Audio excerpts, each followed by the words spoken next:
తాకట్టులో ఉన్న బంగారాన్ని విడిపించి ఆ రోజున్న మార్కెట్ ధర కట్టి మిగిలిన డబ్బును మీకు అందిస్తుంది ఎస్వీఎస్ గోల్డ్.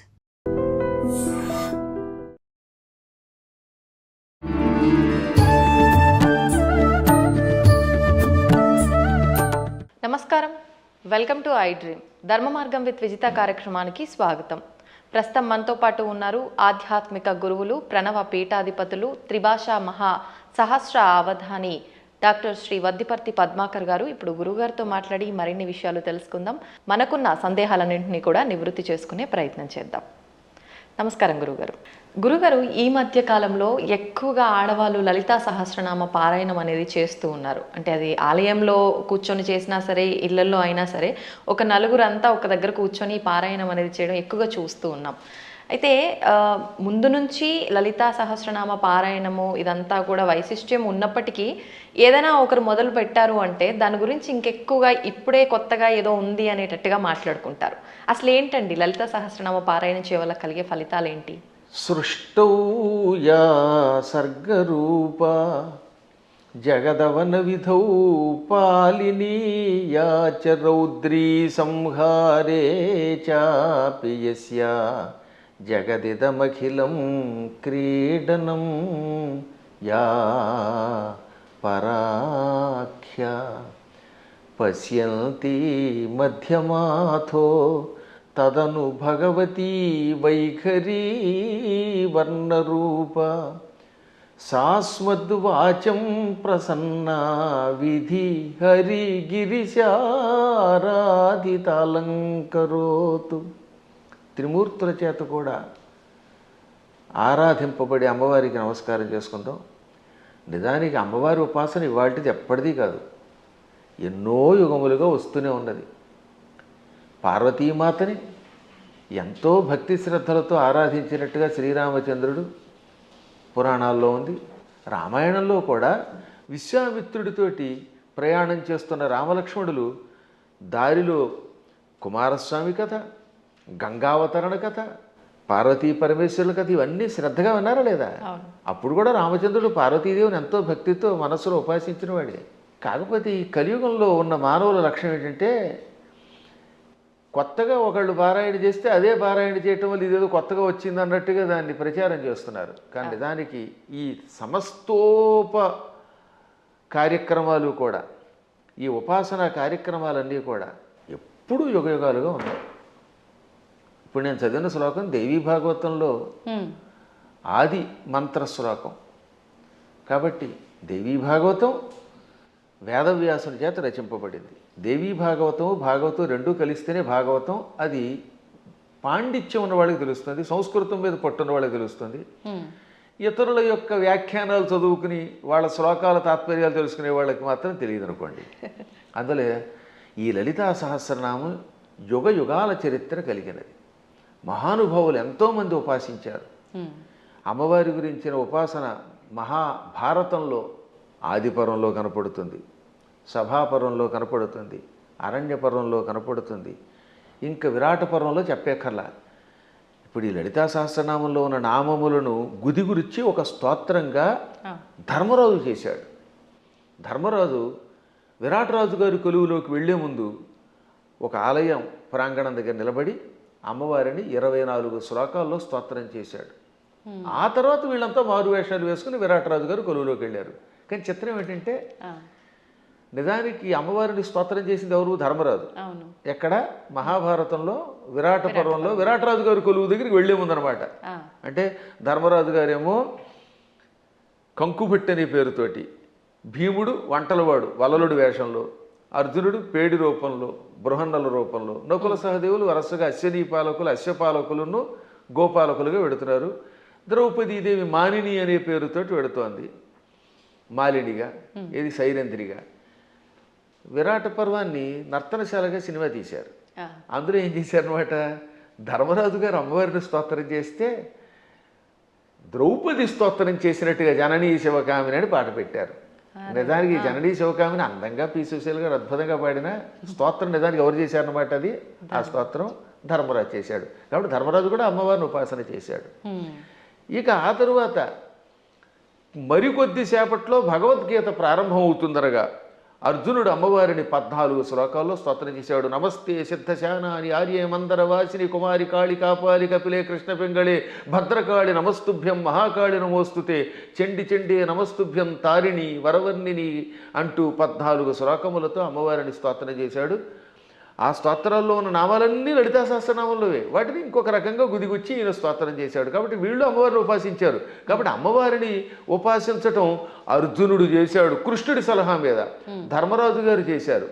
ఇంకా ఆశ్చర్యం, మనందరం ఎంతో ప్రామాణికంగా భావించే భాగవతం ఉందా? అవునండి. ఈ భాగవతంలో ద్వారకా నగరంలో శ్రీకృష్ణ పరమాత్ముడు సత్యభామాదేవి యొక్క తండ్రి సత్రాజిత్ అభాండం వేస్తే అభాండం నుంచి బయటపడడం కోసం వెళ్ళాడు. ఏది? మణి కోసం, శమంతక మణి కోసం. ఆయన ఎప్పటికీ రాకపోతే 28 రోజులు రాలేదు ఆయన. ఆ లోపు అమ్మవారిని స్తోత్రం చేశారు, అమ్మవారిని పూజించారు. ఎవరు? ఆయన భార్య రుక్మిణీదేవి, పక్కనున్నటువంటి మహానుభావుడు దేవకి వసుదేవులు అందరూ కూడా అమ్మవారిని పూజించారు. అప్పుడు అమ్మవారు ఏమంటుంది? బాలామణితో మణితో హేలాగతి వచ్చు వనరు హేక్షణుడనుచు అని అమ్మవారు పలికింది. తొందరలో శ్రీకృష్ణ పరమాత్ముడు భామామణితో వస్తాడు. అక్కడ భామామణి అంటే జాంబవతి, జాంబవతిని తీసుకొస్తాడు, మణితో వస్తాడు, జాంబవంతుడిని జయిస్తాడు, ఆయనకి కీర్తి వస్తుంది అని అమ్మవారు పలికింది. కాబట్టి సాక్షాత్తు శ్రీకృష్ణ పరమాత్ముడు అంతటి వాడు పునఃస్థాపన చేసిన ద్వారకా నగరానికి అధిష్టాన దేవత అంబిక. అంబిక అనే పేరుతో ఉన్నది. ఇది భాగవతంలో ఉన్నది, ఇంకెవరో పద్మాకర్ గారు రాసింది కాదు. కాబట్టి అమ్మవారి ఉపాసన ఎంత ప్రాచీనం ఆలోచించండి. అలా ప్రాచీన కాలం నుంచి అందరూ అమ్మవారిని ఉపాసిస్తున్నారు. శక్తిని ఉపాసించకుండా ఎవడుంటాడు? ఇప్పుడు వెర్రి పెరిగిపోయి కొట్టుకోవడాలు పెరిగిపోయాయి. కాబట్టి అమ్మ లలితా సహస్రనామాలు, ఈ అమ్మవారి ఉపాసన యుగయుగాల చరిత్ర కలిగినది. అందులో ఇప్పుడు ఏంటంటే కలియుగంలో శక్తి కల్పం అవటం వల్ల ఎక్కువ పెరుగుతుందట. దీనివల్ల ఎక్కువ లాభం కూడా ఉన్నది. ఇప్పుడు మేము ఉన్నాం, నిత్యం చేసేది భాగవత సప్తాహం. నాకు కృష్ణ పరమాత్ముడు ఎంతో అమ్మవారి ఉపాసనతో చేసే ఉపాసనేమో అమ్మవారిది, కానీ మానసికంగా లోపల కనబడేది కృష్ణుడు. అర్చన అభిషేకం చేసేది శివుణ్ణి. కాబట్టి శివుడైనా కృష్ణుడైనా అమ్మైనా ఉన్నది ఒకే చైతన్య స్వరూపం. ఆ జ్ఞానం కలిగిన వాడు, వాడి స్థాయి వేరు. జ్ఞానం లేనప్పుడు రూపాలతో మాత్రమే కొట్టుకునే అజ్ఞానుల స్థాయి వేరు. అందుకే లలితా సహస్రనామం వీటికి అతీతమైన చైతన్య స్వరూపం అది. గురుగారు, ఇప్పుడు మీరు అన్నారు అమ్మవారైనా కృష్ణుడైనా శివుడైనా అంతా ఒకటే శక్తి స్వరూపము, మూర్ఖులు అని చెప్పి. ఈ మధ్య కాలంలోనే నాకు జరిగిన ఒక ఎక్స్పీరియన్స్, నేను ఎక్కువగా శివుణ్ణి ఆరాధిస్తూ ఉంటా. ఎందుకు అనవసరంగా నువ్వు శివుణ్ణి ఆరాధిస్తున్నావు, అమ్మవారిని పట్టుకో, శివుణ్ణి ఆరాధిస్తే ఏం ఫలితం లేదు, వాడు పిచ్చోడు ఇంకా ఎక్కువ ఇబ్బందులు పెడతాడు అని చెప్పి అన్నారు. దానికి నేను ఏం సమాధానం చెప్పాలంటారు? నేను ఎలా నిర్ణయం తీసుకోవాలంటారు? అవతల మూర్ఖులు అయితే వాళ్ళకి ఏం సమాధానం చెప్పద్దు, మన పని మనం చేసేద్దాం. కొంచెం జ్ఞాని అయితే అజ్ఞానంతో కాకుండా కొంత జ్ఞానం కలిగితే వాడికి సమాధానం చెప్పచ్చు. అందుకే భర్తృహరి సుభాషితాలు చాలా గొప్పవి. అజ్ఞ సుఖమారాధ్య. అజ్ఞ అంటే ఏమీ తెలియని వాడు ఉన్నాడు, మూర్ఖుడుగా. వాడు మూర్ఖుడు కాదు, ఏమీ తెలియని వాడు. ఏమీ తెలియని వాడికి బాగు చేయొచ్చట.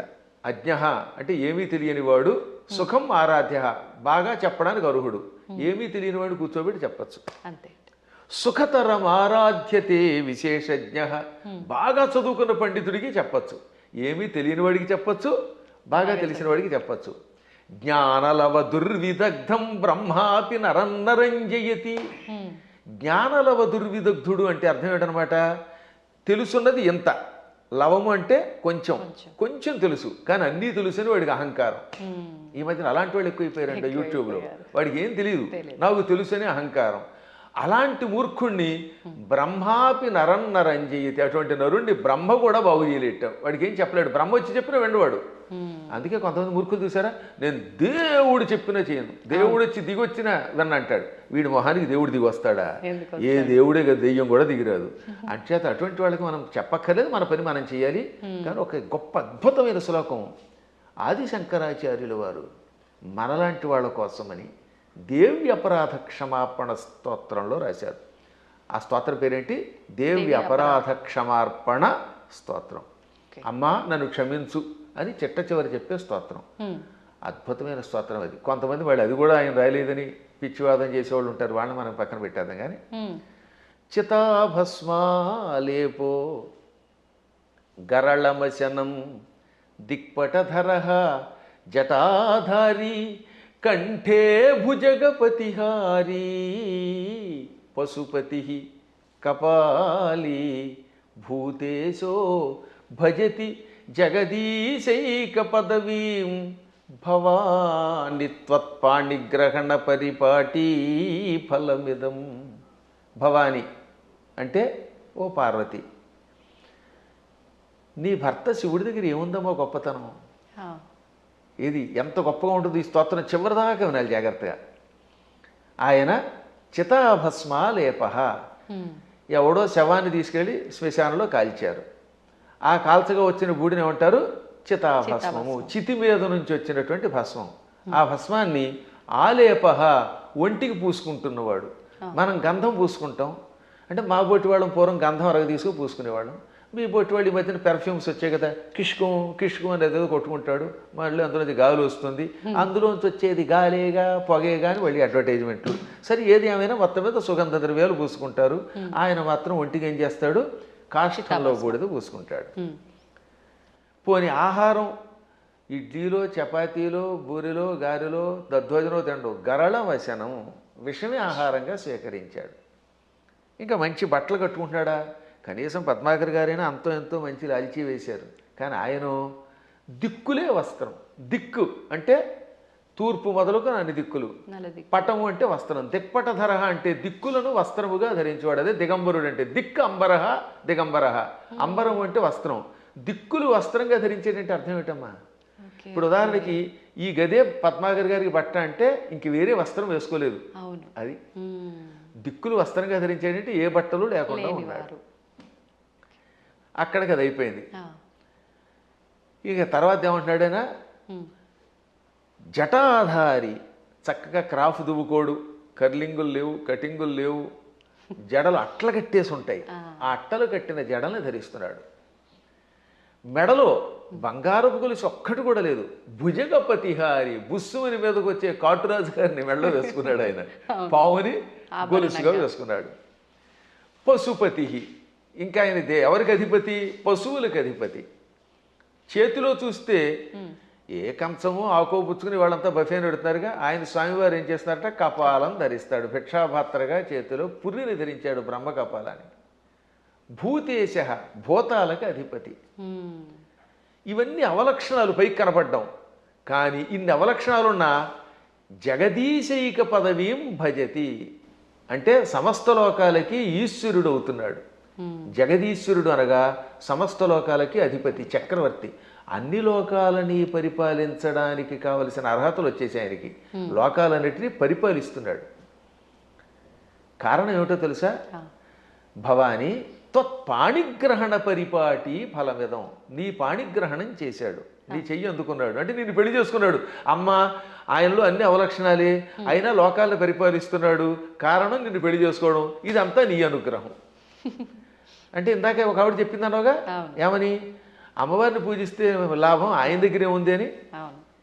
ఈ పై శ్లోకం యొక్క తాత్పర్యం ఇలా కనపడుతుంది. అంటే ఇందాక మీరు అన్నట్టు మిడిమిడిగా తెలుసుకొని మాట్లాడే మాట. ఇప్పుడు ఈ శ్లోకంలో ఉన్న అంతరార్థం తెలిస్తే మనకు ఆశ్చర్యం కలుగుతుంది. సామాన్యుడి భాషలో చెప్పాలంటే వాడికి పిచ్చెక్కుతుంది. ఇప్పుడు అమ్మవారిని పార్వతి అనలేదండి. పార్వతి అంటే పర్వతరాజు కూతురు, పుట్టింటి వారి పేరుతో పిలవాల. భవాని అన్నాడు ఆయన. భవాని అంటే అర్థం ఏంటి? భవస్య పత్ని భవాని అంటే శివుడి పెళ్ళామా. దాని అర్థం ఏంటి? మళ్ళీ అక్కడ ఏమంటున్నాడంటే ఆవిడ్ని ఓ శివుడి పెళ్ళామా అన్నాడు. మనకి ఏమనిపిస్తుంది? ఆవిడ పొగిడినట్టేం లేదు. మళ్ళీ వచ్చేసరికి నువ్వు ఎన్ని గొప్ప లక్షణాలు ఉన్నా, నీ వల్ల ఆయనకు గొప్పతనం వచ్చినా నువ్వు శివుడి పెళ్ళానివే. నీ అనేది నీప్ అని ఒకటి ఉంటుంది వ్యాకరణంలో. ఆ నీప్ అనేది కొన్నింటికి చేరితే భార్య అని అర్థం వస్తుంది. ఆ ఏ ఏ పదాలకి? భవ దానికి నీపు చేరితే భవాని, మృడ నీపు చేరితే మృడాని, రుద్ర నీపు చేరితే రుద్రాణి, శర్వ శర్వాణి. వీటికి భార్య అని అర్థం వస్తుంది. అందులో శివాని లేదు. అందుకే శివాని అనే శబ్దం అసాధు. శివాని అని వాడేస్తారు కానీ శివశబ్దం పక్కన నీపు ఉండదు. భవ, రుద్ర, మృడ, శర్వ ఇది ఆకృతి గణం. వీటికి మాత్రమే చేరితే భవాని, రుద్రాణి, మృడాని, శర్వాణి అవుతాయి. కాబట్టి ఇంత చేసి నువ్వు ఎంత గొప్పదానివైనా, నీ వల్ల ఆయనకి వచ్చినా నువ్వు ఆయన పెళ్ళానివే అని చెప్పడం. ఇంకా పైకి వద్దాం. ఇందాక చెప్పినవి ఈ ప్రపంచంలో ఎవడైనా కాష్టంలో ఉన్న బూడిదను పూసుకుంటాడా? మీకు ఎంతో స్నేహితుడు ఒక ఆయన ఉన్నాడండి, ఎంతో ఇష్టుడు ఒక ఆయన ఉన్నాడు. ఆ గొప్ప వ్యక్తి ఒక ఆయన తాతగారు అంటే చాలా ఇష్టపడతాడు. ఆ తాతగారు పోయారనుకుందాం. ఆ తాత లేకపోతే బతకలేనన్నవాడు ఆ తాతగారి శరీరం కాలిపోయాక ఆ బూడిద పూసుకుంటాడా? అస్సలు ఒక్క శివుడు మాత్రమే తన భక్తులు తనను ఉపాసించాక వాడు నా భక్తుడు, వాడు నాకు ఎంతో ఇష్టుడు అని వాడు చావగానే వాడి శరీరాన్ని శ్మశానంలో కాలిస్తే రారా నాయనా అని వాడి బూడిదని ఒంటికి పూసుకుంటున్నాడు. ఆ బూడిద పూసుకోగానే వాడు శాశ్వతంగా కైలాసానికి వెడుతున్నాడు. అంటే ఆ భక్తుడి మీద ఆయనకి ఎంత ఇష్టం. ఈ ప్రపంచంలో ఇంత ప్రేమగా చూసే దేవుడు ఇంకెవడన్నా ఉన్నాడా? ఒకసారి ఆలోచించండి. భక్తుడి యొక్క కాష్టంలో బూడిదని ఒంటి మీద గంధంలా పూసుకునే ఏకైక కరుణామూర్తి శివుడే. ఆయనకి మాత్రమే శక్తి ఉంది, ఇంకెవడో పూసుకోలేడు. పూసుకుంటే చస్తాడు, బ్యాక్టీరియా వచ్చి చచ్చిపోతాడు ముందు. రెండవది గరళమశనం, పాలసముద్రం చిలికారు. ఈ పాలసముద్రంలో అమృతం వస్తుందనుకుంటే మొట్టమొదటి పుట్టింది విషం. భయంకర కాలకోట విషానికి లోకాలన్నీ కాలి బూడిదైపోయాయి, అందులోంచి పొగొచ్చింది. అందరూ దిక్కులేక శివ రక్షించమని ఆయన దగ్గరికి వెళ్ళారు. ఒక్కడు తాగాడా దాన్ని ఎవడన్నా? ఇంతమంది సోకాళ్ళు దేవతల్లో ఒక్కడైనా దాన్ని తాగి రక్షించాడా? ఒక్క శివుడు మాత్రం పార్వతి కేసు తిరిగి, పార్వతి వీళ్ళు నా పిల్లలు రక్షించమని అడిగారు, తాగేస్తున్నాను అన్నాడు ఆయన. అప్పుడు భార్య తాగమంటుందండి నిజంగాను? ఏ భార్య అయినా సరే, ఏమండి వాళ్ళకి మతి లేకపోతే మీకు మతి లేదా? బాబోయ్ నా మంగళసూత్రం గట్టిగా ఉండాలి, మీరు తాగద్దనాలా, కానీ ఆవిడే ఉంది తాగేయండి. అందుకే పోతన గారు అక్కడ ఒక అద్భుతమైన పద్యం రాశారు భాగవతంలో అష్టమ స్కంధంలో. మృంగెడివాడు విభుండని, మింగేవాడు తన భర్తని తెలుసు. ఆ మింగేవాడు తన భర్త అని ఆవిడ తెలియదా? తెలుసు. మృంగెడిదియు గరళమనియు, ఆయన మింగేది గరళం విషం తప్ప అమృతం కూల్ డ్రింకు కాదని ఆవిడికి తెలుసు. అది తాగితే ఏం జరుగుతుందో కూడా తెలుసు. అది ఇంకోటి ఎవడన్నా తాగితే చచ్చిపోతాడే తెలుసు. అయినా మేలని ప్రజకుల్ మృంగుమనే సర్వమంగళ మంగళ సూత్రంబునెంత మది నమ్మినదో. ఎంత అద్భుతమైన పద్యం. అయినా ఈ సృష్టి అంతా తన పిల్లలు, మా పిల్లలు బాగుండాలి, వాళ్ళ కోసం మేము ఏమైనా పర్వాలేదు అని త్రాగమన్నది. తాగమండవే కాదు, తన మంగళసూత్రాన్ని అంత నమ్మింది. శివుడు నా మెడలో మంగళసూత్రం కట్టాడు, కట్టాక ఆయనకి ఏం అవ్వదు, నా మెడలో ఆయన కట్టిన మంగళసూత్రం ఉండగా ఈ విషయం కూడా ఆయన ఏమీ చేయదనే నమ్మకంతో తాగమన్నదట. అది వాళ్ళ దంపత్య యొక్క బంధం. ఆ దంపతులు ఇద్దరిలో ఎవరు గొప్ప ఎవరు తక్కువ అంటే అది అజ్ఞానం. ఈవిడ వల్ల ఆయన, ఆయన వల్ల ఈవిడ. ఇంతకీ ఎందుకు చెప్తున్నానంటే నేను, అంతటి కాలకోట విషమును టక్కన చేతిలోకి తీసుకుని ఇంత నేరేడు పండు ముద్దగా మార్చి మింగాడు ఆయన. మింగడం కూడా కంఠంలో ఎక్కడ పెట్టుకున్నాడు, సరిగ్గా ఈ కంఠం దగ్గర పెట్టాడు. లోపల లోకాలు ఉన్నాయట, బయట లోకాలు ఉన్నాయి. విషం బయట ఉంటే బయట ఉన్న లోకాలని బూడిద చేస్తుంది, కడుపులోకి వెడితే కడుపులో ఉన్న లోకాలు బూడిదైపోతాయి. ఇక లోకములు లేని ఏకైక స్థానం ఆయన కంఠాన్ని మాత్రమే అట్టే పెట్టాడు. కంఠంలో లోకాలు లేవు, అందుకని గొంతుకులో పెట్టాడు. ఇక్కడుంటే ఎవరికీ ప్రమాదం లేదు కనుక. ఇప్పుడు మీకు ఒక కాఫీ ఇస్తాం, తాగండి. తాగి నాలుక మీద కానీ కడుపులోకి కానీ పంపకుండా గొంతుకులో అట్టే పెట్టగలరా? అస్సలు సాధ్యం. గుట్టక వేస్తే టక్కన కిందకి దిగిపోవలసిందే, లేదా అతి కష్టమే నోట్లో పెట్టాలి. అది కూడా ఎంతసేపు పెట్టగలం, బయటనే ఉమ్మాలి, అవునా? అటువంటిది అంత కాలకోట విషయాన్ని ఇక్కడ బంధించే శక్తి ఏ దేవతకు ఉంది? ఒక్క శివుడికి ఉన్నది. అందుకే తెల్లని శివుడి శరీరం కూడా, శివుడు కూడా చాలా అందంగా తెల్లగా ఉండేవాడు. ఈ విషం కంఠంలోకి వెళ్ళాక నీలంగా మారిపోయి శ్రీకంఠుడు గరళకంఠుడు అయ్యాడు. అది ఆయనకు ఒక ఆభరణం అయింది, కీర్తి తెచ్చిపెట్టింది. అందువల్ల గరళవశనం అంటే అంతటి విషాన్ని ఆహారంగా స్వీకరించి గొంతుకులో పెట్టినవాడు ఆయన తప్ప ఎవడున్నాడమ్మా? ఇంకా ఆకాశాన్ని జుట్టుగా మార్చుకొని అట్లగట్టేలా జడలు పెట్టాడు. ఆకాశంలో ఉన్న మబ్బులు అవన్నీ ఆయనకి కేశములైపోయాయి, వ్యోమకేశుడు ఆయన. అందువల్ల జటాధారి. మెడలో వాసుకి అని పిలువబడే ఒక భయంకర సర్పాన్ని ఎవడు పెట్టుకోగలుగుతాడు? ప్రపంచంలో పాముల్ని భరించే శక్తి ఇద్దరికి ఉంది. ఒక ఆయన పాము మీద పడుకున్నాడు, శ్రీ మహావిష్ణువు ఆదిశేషుడి మీద. ఇంకోటి ఎవడు ఆయన భరించలేడు. ఆ వాసుకినేమో మెడలో ఈయన గొలుసులో వేసుకున్నాడు. అలా విషసర్పమును కూడా ఆభరణంగా ధరించావు. పశుపతి అంటే మనందరం పశువులం. జీవులందరినీ ఏమంటారు? పశువులు. ఇంగ్లీష్లో కూడా man is a social animal అంటారు, గుర్తుపెట్టుకోండి. సంస్కృతంలో కూడా అంతే. పశువులు జంతువునాం నరజన్మ దుర్లభం. ఈ జంతువులలో మానవ జన్మమే దుర్లభము. కాబట్టి ఏ లాంగ్వేజ్లో అయినా సరే పశు శబ్దమునకు ప్రాణులు అని అర్థం. ప్రాణులందరినీ పరిపాలించేవాడు ఆయన పశుపతి అంటే. ఇంకా కపాలి, బ్రహ్మ కపాలాన్ని చేత్తో పట్టుకుని బ్రహ్మ యొక్క అహంకారాన్ని నడిచి యావజ్జీవితం చేతిలో పెట్టుకుని అందులో భోజనం పెట్టేవాడు ఎవడు అంటే కపాలి. అంటే ఇన్ని సంపదలున్నా అష్టసిద్ధులున్నా పార్వతి భార్య అయినా భిక్షాపాత్రని చేత ధరించి ఎవడైనా చివరికి భిక్షుకుడే. ఈ ప్రపంచంలో నేను భిక్షుకుడే, నువ్వు భిక్షుకుడివే, ఒకళ్ళనొకళ్ళు యాచించుకోవాలి అని చెబుతున్న మహానుభావుడైన ఒక్కడే. ఓకే. ఇంకా భూతేశ, భూతములు అంటే మీరు అనుకున్నట్టుగా హైహాన్ మీదకి వచ్చే భూతాలు కాదు, పంచభూతాలు. ఈ పృథివ్యాపస్తేజో వాయురాకాశములు, భూమి, అగ్ని, జలము, వాయువు, ఆకాశం అనే పంచభూతములు, ఇక ప్రాణులు, వీళ్ళందరికీ అధిపతి. అందుకే ఆయన జగత్తుకి ఈశ్వరుడు అయ్యాడు. అందువల్ల నువ్వేం చేసావు? ఆయన గొప్పతనం గ్రహించి ఆయన కోసం తపస్సు చేసి ఆయనే భర్త అవ్వాలని దగ్గరికి వెళ్ళి పార్వతి అని పేరున్నదానివి భవాని అయిపోయావు, ఆయన భార్యవై. అందుకే ఇప్పటికి కూడా ఇంగ్లీష్ వాళ్ళు మన సంస్కృత సంప్రదాయాల్లో కొన్ని పాటిస్తున్నారు. ఉదాహరణకి పద్మాకర్ గారి భార్య ఉంది, ఆవిడ ఏమన్నా మిసెస్ పద్మాకర్ అంటారా లేదా? అంటారు. రంగవేణి గారిని పిలవకుండా అంటే భవానీలాగా. పార్వతి కాస్త ఆయన భార్య అయ్యాక మిసెస్ శివ అయ్యింది, ఆ మాట భవానీ అన్నాం అంతే టెక్నిక్గా.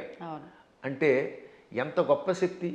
శివుడి భార్యని అనిపించుకోవడానికి ఇష్టపడుతోంది కానీ నేను పార్వతిని ఫలానా వాళ్ళ పుట్టింటి వారి సంబంధమైందని అనిపించుకోవడానికి ఆవిడ ఇష్టపడటం లేదు. ఈ లక్షణాలు ఆయనలో గొప్పవి కాబట్టే ఆయనని నువ్వు వరించావు, నీ వల్ల ఆయన పార్వతీ వల్లభుడయ్యాడు. ఈ విధంగా ఇద్దరు గొప్పవారే. ఇంక చివరిగా దిక్పటధరహ అంటే దిక్కులే వస్త్రములంటే మొత్తం ప్రపంచం అంతా వ్యాపించినవాడు. అది వ్యాపిస్తే కదా బట్ట అయ్యేది. మీరు ఆలోచించండి, తూర్పు, పడమర, ఉత్తరం, దక్షిణం, ఆగ్నేయం, నైరుతి, ఈ వాయువ్యం, ఈశాన్యం అని పిలువబడే దిక్కులు పైన కింద ఉన్నవి మనకు బట్ట అవ్వాలంటే మనం అంత శరీరం కలిగిన వాళ్ళు అయ్యి ఉండాలి.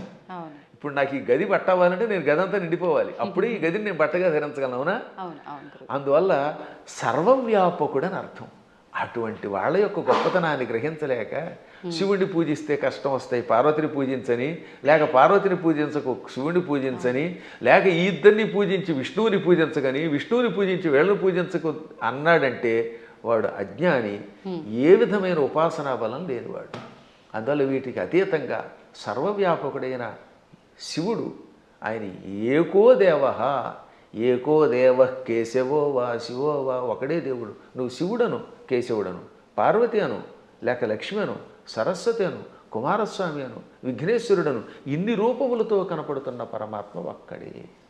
గురుగారు, అంటే మాలాంటి జ్ఞానం లేని వాళ్ళము ఇలాంటి పిచ్చి ప్రశ్నలు వేయటంలో అర్థం ఉంది, వాదించడంలో అర్థం ఉంది.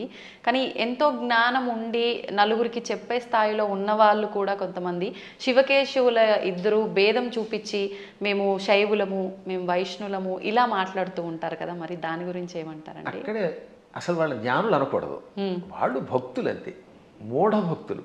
వాళ్ళు భక్తులే. మూఢభక్తి ఏం చేస్తుందో తెలుసా? ఆ రూపాన్ని తప్ప ఇంకోటి ఇష్టపడకుండా చేస్తుంది. మూఢభక్తి వల్ల కూడా ఎప్పుడో ఒకప్పుడు పరమాత్మ దగ్గరికి వెడతారు అనుకోండి, అందులో సందేహం లేదు. జ్ఞానభక్తి కలిగిన వాడు అలా ఎందుకంటాడు?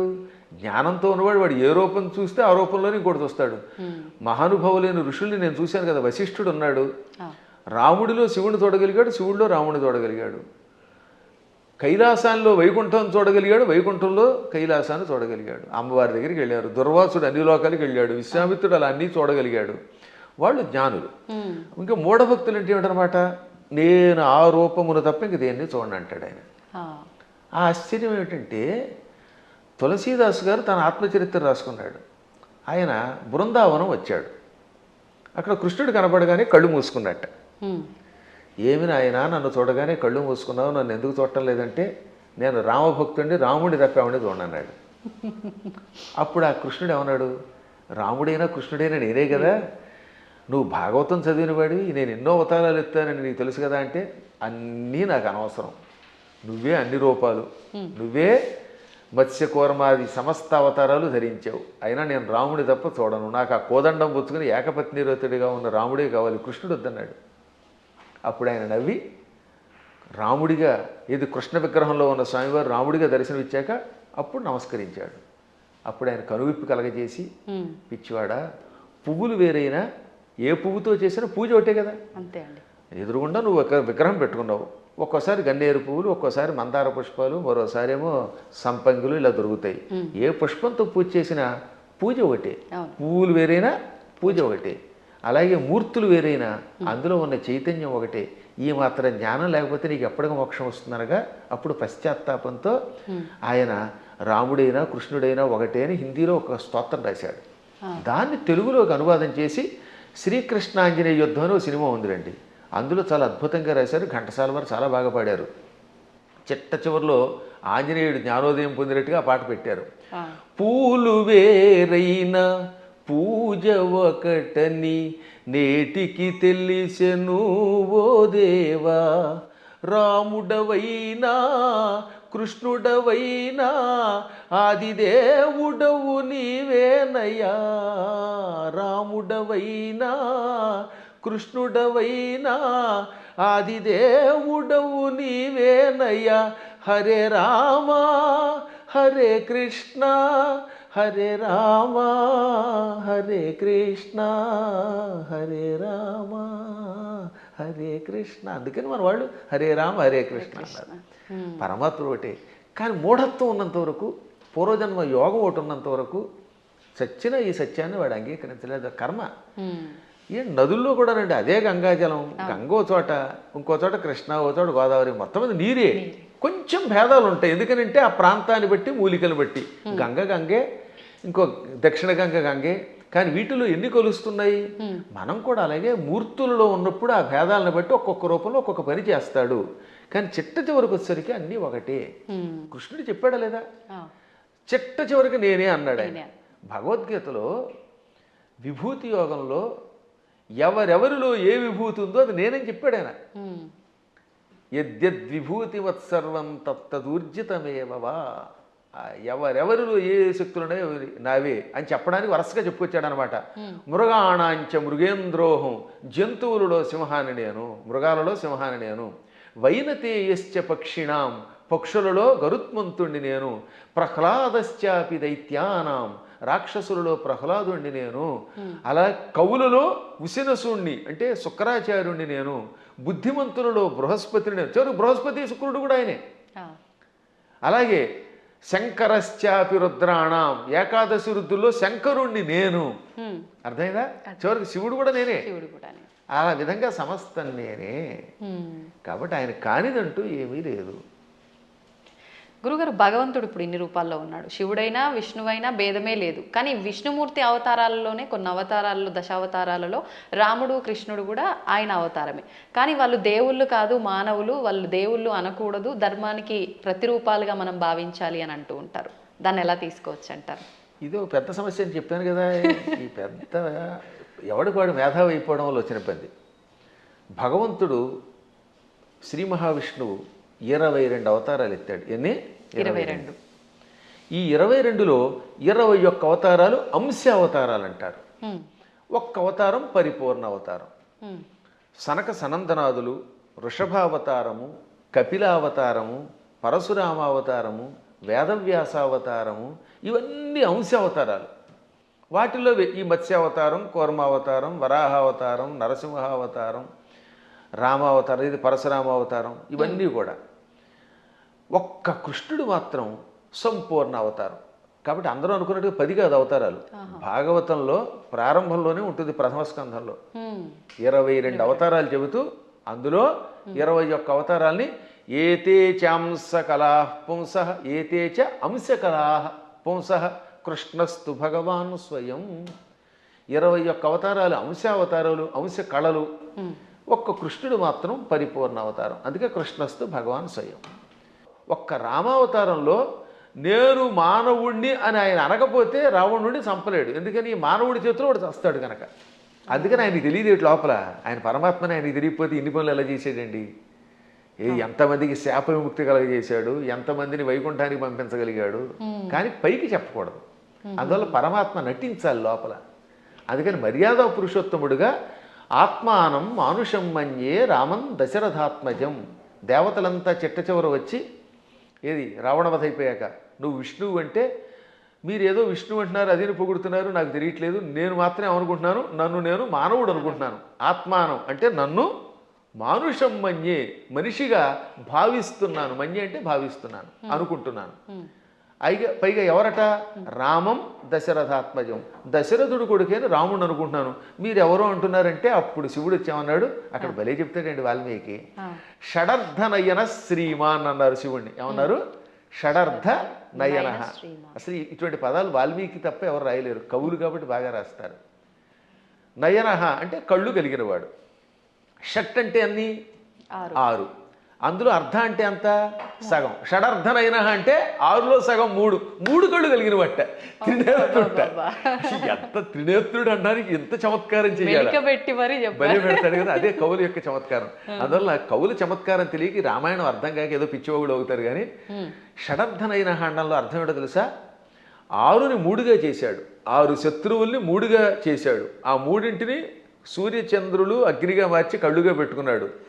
వీటిల్లో సూర్యుడు స్వయం ప్రకాశకుడు, చంద్రుడు సూర్యుడు యొక్క కాంతి సేకరించి చల్లదనం ఇస్తాడు. ఈ 3 ఆయన దేన్నైనా భస్మం చేస్తాడు. అంటే కామక్రోధ లోభమోహ మదమాత్సర్యాలనే శత్రువుల్ని 3 ముద్దలు చేసి ఈ 3 ముద్దల్ని కూడా ప్రజలకి త్రిగుణముల రూపంలో ఇచ్చి త్రిగుణములతో కూడిన ప్రజల్ని త్రిగుణాతీతుల్ని చెయ్యగలిగే శ్రీమాన్ సంపదలు కలిగిన వాడు శివుడు. అసలు శివుడి యొక్క వైభవాన్ని, దాని గురించి ఇప్పుడు మీకు ధర్మ సందేహాల్లో కాబట్టి క్లుప్తంగా చెబుతున్నాను. కానీ దీనికి ఎంతో వ్యాఖ్య చేయొచ్చు. అటువంటి శివుడు, నాయన నువ్వు సాక్షాత్తు విష్ణువువి, దేవతలంతా ప్రార్థించటం వల్ల రాముడిగా అవతరించి దుష్ట శిక్షణ శిష్టరక్షణ చేసావు తప్ప సామాన్యుడు కాదు అని చెబితే దశరథుడు మళ్ళీ వచ్చి ఆయన్ని స్తుతించాడు, బ్రహ్మాదులు స్తుతించారు. అప్పుడు అర్థం అవట్లేదా ఆయన సాక్షాత్తు స్వామిని? కాబట్టి అవేమో ఏదో మానవ అవతారాలు అంటే ఎలా ఒప్పుకుంటాం? మానవుడిగా అవతరించి మానవుడిగా నటించి ధర్మమును లోకమునికి ఇచ్చిన ఆది విష్ణువు. అది మర్చిపోకూడదు మనం. మళ్ళీ మనకి ఇలాంటి అనుమానాలు మనకి రాకుండా, రాముడు నేను మానవుడన్నా మనకు అనుమానం రాకుండా ఉండడానికి శివుడు మొదలైన వాళ్ళకే చెప్పించాడు. చిట్ట చివర పట్టాభిషేకంలో ఏం చెప్పాడు వాల్మీకి? ఆదిదేవో మహాబాహు హరిర్నారాయణ ప్రభు సాక్షాద్రామో రఘుశ్రేష్ఠ శేషో లక్ష్మణ ఉచ్యతే. ఇది పట్టాభిషేకంలో చిట్ట చివరి శ్లోకాలు. ఆదిదేవుడు, మహావీరుడు, సాక్షాత్తు విష్ణువు, ఆయనే రాముడిగా పుట్టుకొచ్చాడు. ఆయన విశేషణాలు: ఆదిదేవ, మహాబాహు, సాక్షాత్ నారాయణ ప్రభు, రామ రఘుశ్రేష్ఠ. ఎన్ని విశేషణాలు చూడండి. మళ్ళీ ఆ శ్లోకాలు 1-2 సార్లు వినాలి. ఆదిదేవో మహాబాహురు హరిరి నారాయణ ప్రభు సాక్షాత్ రామ రఘుశ్రేష్ఠ. ఆదిదేవుడు, మహాబాహుడు అంటే పరాక్రమవంతుడు, హరి నారాయణుడు, సమస్త లోకాలకి ప్రభువు, ఆయనే సాక్షాత్తు రాముడు. శేష లక్ష్మణ ఉచ్యతే, ఆదిశేషుడే లక్ష్మణుడు అని పిలువబడ్డాడు. కాబట్టి ఇంకెక్కడ స్పష్టమైపోయిందా? అయినా సరే రాముడు కాదు ఉట్టి మనిషి అంటాడు అనుకోండి, అది వాడి కర్మ. గడ్డి పరకలు తినేవాళ్ళు అలాంటి మాటలు మాట్లాడతారు, అజ్ఞానంతో మాట్లాడేవాళ్ళు అలా మాట్లాడతారు. కానీ మనకి తెలుసు, అందుకే రామనామాన్ని ఇప్పటికి కూడా మనం స్మరించి గుడి కట్టి పూజిస్తున్నాం. అందువల్ల ఆయన ఏం చేశాడు, ఎలా చేశాడో తెలుసుకోవాలి, రాముడిలాగా నడుచుకోవడానికి ప్రయత్నించాలి. ఇంకా కృష్ణుడు చెప్పడమే ప్రారంభంలోనే విశ్వరూపంతో పుట్టుకొచ్చాడు. అసలు పుట్టడమే విశ్వరూపం. ఆ తర్వాత వెళ్ళి చిన్నపిల్లవాడు ఎన్నో లీలలు, అణువణువునా లీలలే. ఎన్ని చూపించాడో లీలలు లెక్కలేదు. ఒకసారి ఏమో మామూలుగా నేను చిన్నపిల్లాడిని అంటాడు, నాకు పెద్దవాళ్ళు మీరు దండం పెట్టడం ఏమిటంటాడు అని వెంటనే గోవర్ధన పర్వతం ఎత్తుతాడు. ఇది అక్రూరుడు వచ్చాడులేండి. అక్రూరుడు రాగానే, అక్రూరా నేను 8 ఏళ్ల బాలుణ్ణి, నువ్వేమో 40 ఏళ్లవాడివి, నువ్వు పెద్దవాడివి, నాకు నమస్కారం చేయటం ఏమిటి అనగానే కాసేపు ఆయన భ్రమలో పడ్డాడు. వెంటనే వెళ్ళి యమునా నదిలో తన విశ్వరూపం చూపించాడు. వెంటనే తాను మరిచిపోయి స్తోత్రం చేసి, నేను పెద్దాడిని ఏంటి, నువ్వు పిల్లవాడు ఏమిటి, సమస్త లోకాలకి నువ్వే తండ్రి బాబోయ్ అన్నాడు ఆయన. ఇన్ని లీలలు చూపించిన పరమాత్ముడు. ఇటువంటి వాళ్ళు మనుషులు అంటే ఆ అన్నవాళ్ళ యొక్క విచక్షణ వదిలేయాలి తప్ప ఇంక మనం ఏం అనలేమంతే. గురుగారు, అంటే ఇది అంటే మూర్ఖంగా ఉంటుందేమో ప్రశ్న, కానీ మీరు ఇప్పుడు చెప్పిన దాంట్లోంచి నాకు అనిపించింది, అంటే ఆయన భగవంతుడే మానవుడిగా ఉండి మానవుడిగా నటించి ఆయన చేయాల్సిన కార్యం చెయ్యాలి అని చెప్పి, అంటే ఒక రకంగా ఇక్కడ వాళ్ళ అసలుని దాచేసి ఇంకో రూపంలో వచ్చి కార్యాన్ని నిర్వర్తించాలి అక్కడ. మోసం చేసినట్టేనేమో, అంటే మన మానవుల భాషలో భగవంతుడే మోసం చేశాడు, మరి నేనెందుకు చేయకూడదు, నేను మోసం చేస్తే తప్పంటారు, ఇది అధర్మం అంటారు అనొచ్చు కదండి, దానికి ఏం చెప్తారు? ఇప్పుడు మీరు మోసం చేశారు అనుకుందాం, కాసేపు ఎవరిదో బ్యాంక్ అకౌంట్లో హ్యాక్ చేసి డబ్బులు లాగేశారు, అందుకే ఈ మధ్య నా అకౌంట్లో ఎవరికి ఇవ్వట్లేదులేండి. ఇప్పుడు ఇచ్చిన డబ్బుని మళ్ళీ మీరు రెట్టింపు ఇవ్వగలరా? కానీ శ్రీకృష్ణ పరమాత్ముడు కాసేపు మానవుళ్ళ నటించి కాసేపు మాయ చేశాడు, ఆ తర్వాత వాళ్ళని తీసుకెళ్ళి రక్షించాడు లేదా? వాళ్ళ గురువు గారిని కాసేపు నేను సామాన్య బాలుణ్ణి అన్నట్టుగా నటింపజేసి కాసేపు మాయపుచ్చాడు, వాళ్ళ అబ్బాయిని బతికించాడు లేదా? అలాగే గోపాలకులంతా ఉన్నారు అక్కడ, వాళ్ళందరి దగ్గర కాసేపు చిన్నపిల్లాళ్ళగా మాయపుచ్చాడు. కానీ కష్టం రాగానే ఇంద్రయాగం ఆపేసిన వెంటనే ఇంద్రుడు వర్షం కురిపించాడు హోరాత్రుడు, అవునా? ఆ సమయంలో గోవర్ధన పర్వతాన్ని కుడి చేత్తో పైకెత్తి వాళ్ళని రక్షించాడు లేదా? చిటికిన వేలుతో ఎత్తలేదు, చిటికిన వేలు, ఇంకేదో బొటన వేలు, వాడి మొహం, ఇలాంటివన్నీ ఎవడికి తోచింది వాడు చెప్తాడు. కరేణైకేన అన్నారు, అంటే ఒక చేత్తో, అది కూడా దక్షిణ హస్తేన, 2 సార్లు వ్యాసుడు రాశాడు. తెలుగులో కూడా గోవర్ధన గిరి ఎత్తెన్ చక్క నొక్క కేలన్ లేలన్ అని పోతన గారు అనువాదం చేశాడు. మళ్ళీ అది ఏ చెయ్యో మనకి తెలియదు కదా, అందుకని తర్వాత పద్యంలో వలకేలదాల్చి అంటే కుడి చేత్తో ఎత్తి విపుల ఛత్రంబుగా బట్టి అన్నాడు, చేత్తో ఎత్తాడు ఆయన. పర్వతాన్ని 7 రోజులు ఎవరెత్తగలరు? అప్పుడు వాళ్ళకి అర్థమైందా లేదా? కాబట్టి పరమాత్ముడు ఎప్పుడు నేను పరమాత్ముడిని భూలోకంలో ఉన్నప్పుడు చూపిస్తే తన లీలలో, అప్పుడు అవతల వాళ్ళు ఈయంతో సన్నిహితంగా మెలగలేరు. ఇప్పుడు మీ పై ఆఫీసర్ ఎప్పుడు స్ట్రిక్ట్గా నేను ఆఫీసర్ని కూర్చుంటే మీరు ఏం ఉద్యోగం చేస్తారు? ఈ దిక్కుమాలాడు శాడిస్ట్ దొరికాడు అంటారా లేదా? అంటారండి. ఏడిపించేస్తే మీకు స్వేచ్ఛ ఇవ్వాలి. అందువల్ల ఆఫీసర్, బహుశా మీదైనా ఆఫీస్ అనుకుంటున్నాను, నాకు తెలియదు అది. ఒకవేళ ఇతరుల దగ్గర ఉద్యోగం చేస్తే ఆ ఉద్యోగం చేసినంతసేపు అవతల వాడు ప్రేమగా చూడాలి. ఇప్పుడు నా దగ్గర చాలామంది పనిచేస్తున్నారు, అర్చకులు పనిచేస్తున్నారు. నాతో పాటు మీరు చూశారు కదా, నాతో పాటు ఓ సహాయకుడు వస్తాడు రాజు, మా అర్చకులు సాయి మనోజ్ కానీ లేకపోతే పవన్ శర్మ కానీ, వీళ్ళు నన్ను ప్రేమగా తండ్రిలా భావించి కూడా ఉంటున్నారు కాబట్టి ఇంత హాయిగా ఉంటున్నారు. వాళ్ళు ఎందుకు ఖర్చు పెట్టారు, ఎలా చేశారు నేను అడగను, అప్పుడు వాళ్ళు ఇంకా నిజాయితీగా ఉంటారు. అవునండి. ఇంట్లో వంటకి మాకు చిన్నప్పుడు ఒక ఆయన ఉండేవాడు, ఒక హౌస్లో ఉండేవాళ్ళండి. ఆయన కోటీశ్వరుడు, బంగారపు అధిపతి. వంట ఆవిడికి వేరుశనగ గుళ్ళు ఇచ్చి ఎన్ని గుళ్ళు ఖర్చు పెట్టేవనేవాడు ఆయన. ఎన్ని గ్రాములు కాదు, 100 గింజలు ఇచ్చి ఈ పూటకి 10 గింజలు, రేపు మళ్ళీ పోపులో 10 గింజలు, 10 మినప గింజలు, 10 శనగ గింజలు ఉన్నారు. అయ్యో మీ అదృష్టం వల్ల మీకు మంచివాళ్ళు దొరుకుతున్నారమ్మా, నా బొట్టి వాళ్ళు మహానుభావులు దొరుకుతారు కాబట్టి మీకు తెలియట్లేదు. కానీ బయట ఇలాంటి పిసినగొట్లే ఎక్కువ మంది ఉన్నారు. కాబట్టి ఎందుకు చెప్తానంటే ఈ లెక్కలన్నీ అడిగితే ఆ వంట ఆవిడ ఇంట్లో పని చేయగలదా? అస్సలు చేయలేదు. ఆఫీసర్ల దగ్గర మనం ఉద్యోగం చేయగలమా? అందువల్ల ఏమవుతానమాట, వాళ్ళు బిగుసుకుపోయి స్ట్రిక్ట్గా ఉండి అనుక్షణం ఏడిపిస్తే మనం చేయలేము. అందుకని పరమాత్మ స్నేహితుడిగా, కొడుకుగా, కొన్ని చోట్ల తండ్రిగా, కొన్ని చోట్ల మిత్రుడిగా, కొంతమందికి భర్తగా, మరికొంతమందికి ఇంకో రకంగా, ఇన్ని రకాలుగా నటించి వాళ్ళల్లో ఒకడై సామాన్యుడిలో ఉన్నాడు. అది ప్రేమగా వాళ్ళతో నటించడం తప్ప మోసం చేయటం కాదు. అలా వాళ్ళతో ప్రేమగా ఉండి వాళ్ళ చేత సేవ చేయించుకుంటూ లేక తాను సేవ చేస్తూ కష్టాలు వచ్చినప్పుడు కష్టాలు తొలగించి కొందరికి మోక్షం ఇచ్చి కొందరికి సంపదించి కాపాడాడు. ఇప్పుడు కుచేలుడు ఉన్నాడు, కుచేలుడికి అడగకుండానే ఇక్కడ నుంచే ఇళ్ళు పంపాడు. స్థలం కొనలేదు, రిజిస్ట్రేషన్ లేదు, మున్సిపాలిటీ వాళ్ళకి ప్లాన్ అప్రూవల్కి పంపడం లేదు. కుచేలుడి దగ్గర గుప్పుడు అడుగులు తినగానే అక్కడ ఆయన ఇంట్లో, కుచేలుడి యొక్క నగరాన్ని ఇప్పుడు పోరుబందర్ అంటారు, గాంధీ గారి కుటుంబానికి దగ్గరలోనే ఉంటుంది అది, ఆ ఆలయం ఎప్పటికి కూడా. అది కుచేలుడి ఇల్లు, 7 అంతస్తుల బిల్డింగ్ ఇచ్చేసాడు. అలా ఇవ్వగలిగితే అప్పుడు మనం చెయ్యాలి. అందువల్ల మనం మోసం చెయ్యడం ఎలాగా అనేది కథల్లో నేర్చుకుంటున్నాం, కానీ ప్రేమ చూపించడం, మహిమలు చూపించడం నేర్చుకోవట్లేదు. కాబట్టి శ్రీకృష్ణ పరమాత్ముడు చేసినట్టుగా మనం ఎక్కడ చేయగలుగుతాం? 16,000 మంది రాజకన్యకల్ని నరకాసురుడు జైల్లో పెట్టి హింసించి మానభంగం చేసి ఏడిపించాడు. పాపం దిక్కు లేకుండా అయిపోయారు. ఆ నరకాసురుడిని చంపాడు. చంపగానే ఆ చెరసాల్లో ఉన్న వాళ్ళంతా బయటకు వచ్చారు. ఇంటికి వెడితే మమ్మల్ని ఆదరించేవాళ్ళు లేరు. కొంతమందిని భర్తల్ని చంపి పట్టుకొచ్చాడు, తల్లిదండ్రులు చంపి కొంతమందిని పట్టుకొచ్చాడు. ఇలా రకరకాలుగా తీసుకొచ్చాడు, అత్యాచారం చేశాడు. ఇప్పుడు ఇంటికి వెడితే ఎవరు ఆదరిస్తారు? భర్తలా రానివ్వరు, తల్లిదండ్రులు ఉన్నారో లేదో తెలియదు, మాకు గౌరవం ఉండదు సంఘంలో. అందుకని మమ్మల్ని రక్షించమని మనస్సులో కోరుకుంటే ఈ 16,000 మందిని ఒకేసారి 16,000 మంటపాలు కట్టించి, 16,000 పెళ్లి మంటపాలు, వేదికలు కట్టించి 16,000 మంది మెడలో ఒకేసారి 16,000 రూపములతో మంగళసూత్రం కట్టి పెళ్లి చేసుకున్నాడు. ఇలా చేయమన్నాడు చూద్దాం ఎవడన్నా? నువ్వు కృష్ణుడిలాగా 16,000 మందిని పెళ్లి చేసుకుంటానంటే 16,000 మందికి ఒకేసారి తాళి కట్టగలవా? ఇన్ని మంటపాలు ఒకేసారి ఏర్పాటు చేయగలవా? అందరి ఇళ్లలో ఉండగలవా? వాళ్ళందరినీ ఇలా గౌరవంతో కాపాడగలవా? చేయలేవు నీ మొహం. అందువల్ల కృష్ణుడితో పోల్చుకోవాలంటే నీ లెవెల్ అలా ఉండాలి. ఇంకొక విషయం చెప్పాలి ఇక్కడ. ఒక రోజున నారదుడు అంతటి వాడికి అనుమానం వచ్చింది. ఇందులో భాగవతంలోనే, మళ్ళీ ఇంకో పురాణం కాదు, భాగవతంలోనే ఒక రోజున నారదునికి కృష్ణుడి మీద అనుమానం వచ్చింది. ఏది ఇంత నిత్యం నారాయణ అని ఆయనకు కూడా మాయ. ఇదే మాయ అంటే.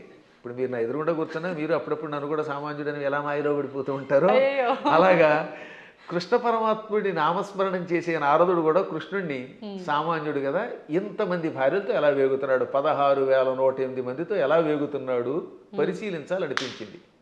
ఇది మాయ అంటారు దీన్ని. అందుకని వెంటనే ముందు ఏం చేశాడు, రుక్మిణీ మాత ఇంటికి వెళ్ళాడు. రుక్మిణీదేవి ఇంట్లో ఇద్దరు రుక్మిణీదేవి గదిలో ఒక మంచం మీద కూర్చొని సరదాగా పాచికలు ఆడుకుంటున్నారు, జోదం ఆడుకుంటున్నారు. రావోయ్ నారద అన్నాడు ఆయన. ఓ నమస్కారం చేసి, ఇప్పుడు రుక్మిణి దగ్గర ఉన్నాడు కదా, ఇక్కడ నుంచి రెండో భార్య జాంబవతి దగ్గరికి వెడదాం. రెండో ఆవిడ జాంబవతి, 3 సత్యభామ. ఎందుకని శమంతకమణిని తీసుకురావడానికి వెళ్ళింది ముందు జాంబవతి దగ్గరికి. జాంబవతిని పెళ్లి చేసుకుని వచ్చాక ఆ తర్వాత సత్రాజిత్తుకి మణిస్తే 3వ భార్య సత్యభామ అయ్యింది. ఇప్పుడు ఏం చేశాడు, రెండో భార్య దగ్గరికి వెళ్ళాడు. అక్కడ కృష్ణుడు కనపడలేదు, జాంబవతి కనపడింది. అమ్మా జాంబవతి, ఈ కృష్ణుడు ఉన్నాడే ఆ రుక్మిణి దగ్గర అనేదో చెప్పబోతూ ఉంటే, ఏమిటి మహర్షి చెబుతున్నారు ఆవిడికి అని ఆవిడ పక్క నుంచి వచ్చేసాడు ఈయన. మా ఆయన ఇప్పటిదాకా నా పక్కనే ఉన్నాడు, నాకు జడేస్తున్నాడు, నువ్వేదో రుక్మిణి అంటున్నావు ఏమిటంది. అబ్బాయి లేదమ్మా, రుక్మిణి దగ్గరికి వెళ్లకుండా నీ దగ్గరికి వచ్చాడని చెప్పబోతున్నానని మాట మార్చి ఇక్కడి నుంచి సత్యభామ దగ్గరికి వెళ్ళాడు. అమ్మా సత్యభామ, నీకెన్ని కష్టాలు వచ్చాయి అనబోతూ ఉండగా, సత్యభామ ఏం కష్టాలు వచ్చాయి, మా ఆయన నాకు వంట చేసి పెడుతున్నాడు అంది. ఆ లోపల వంట చేసి పెడుతున్నాడు. ఇలా ఈయన రుక్మిణి, జాంబవతి, సత్యభామ, కాళింది, నాగ్నజితి, లక్షణ, సుదంత, భద్ర, ఈ 8 మంది పట్టమహిషులు, ఇంకా మిగిలిన 16,100 మంది, ఈ 8తో కలిసి 16,108. అందరి పేర్లు చెప్తాను, ఓ ఏడాది పడుతుంది మరి మీకు రాసుకోగలనండి వరసగా. వాళ్ళందరి పేర్లు నాకు తెలుసు, కంఠస్థం కూడా చేశాను. ఎవరికైనా ఓపిక ఉంటే ఓ ఎపిసోడ్ అంతా వాళ్ళ పేర్లు అలా చెప్పుకుంటూ వెళ్ళిపోతాను. ఒక్కొక్కళ్ళ పేర్లు 2 సుకేసిని, కేసిని, మంజస, సమంజస, పుంజస, ఇలా రకరకాల పేర్లు కొన్ని రిపీట్ అవుతూ ఉంటే కొద్ది తేడా ఉంటాయి. ఎంతమంది ఇళ్లల్లోనూ ఈయన ఈ నారదుడు వెళ్ళడం, ఒక ఇంట్లో పాలు పితుకుతూ, ఓ చోట పాయసం చేస్తూ, ఓ చోట కాళ్ళు ఒత్తుతూ, ఓ చోట ఏమో ఇంకోటి చేస్తూ, ఓ చోట ఏమో ఇల్లు తుడుస్తూ, ఓ చోట సరదాగా ఆవిడతో పాచికలు ఆడుతూ, ఓ చోట ఏమో ఇంకో బంతి ఆడుతూ, అన్ని చోట్ల కనబడ్డాడు.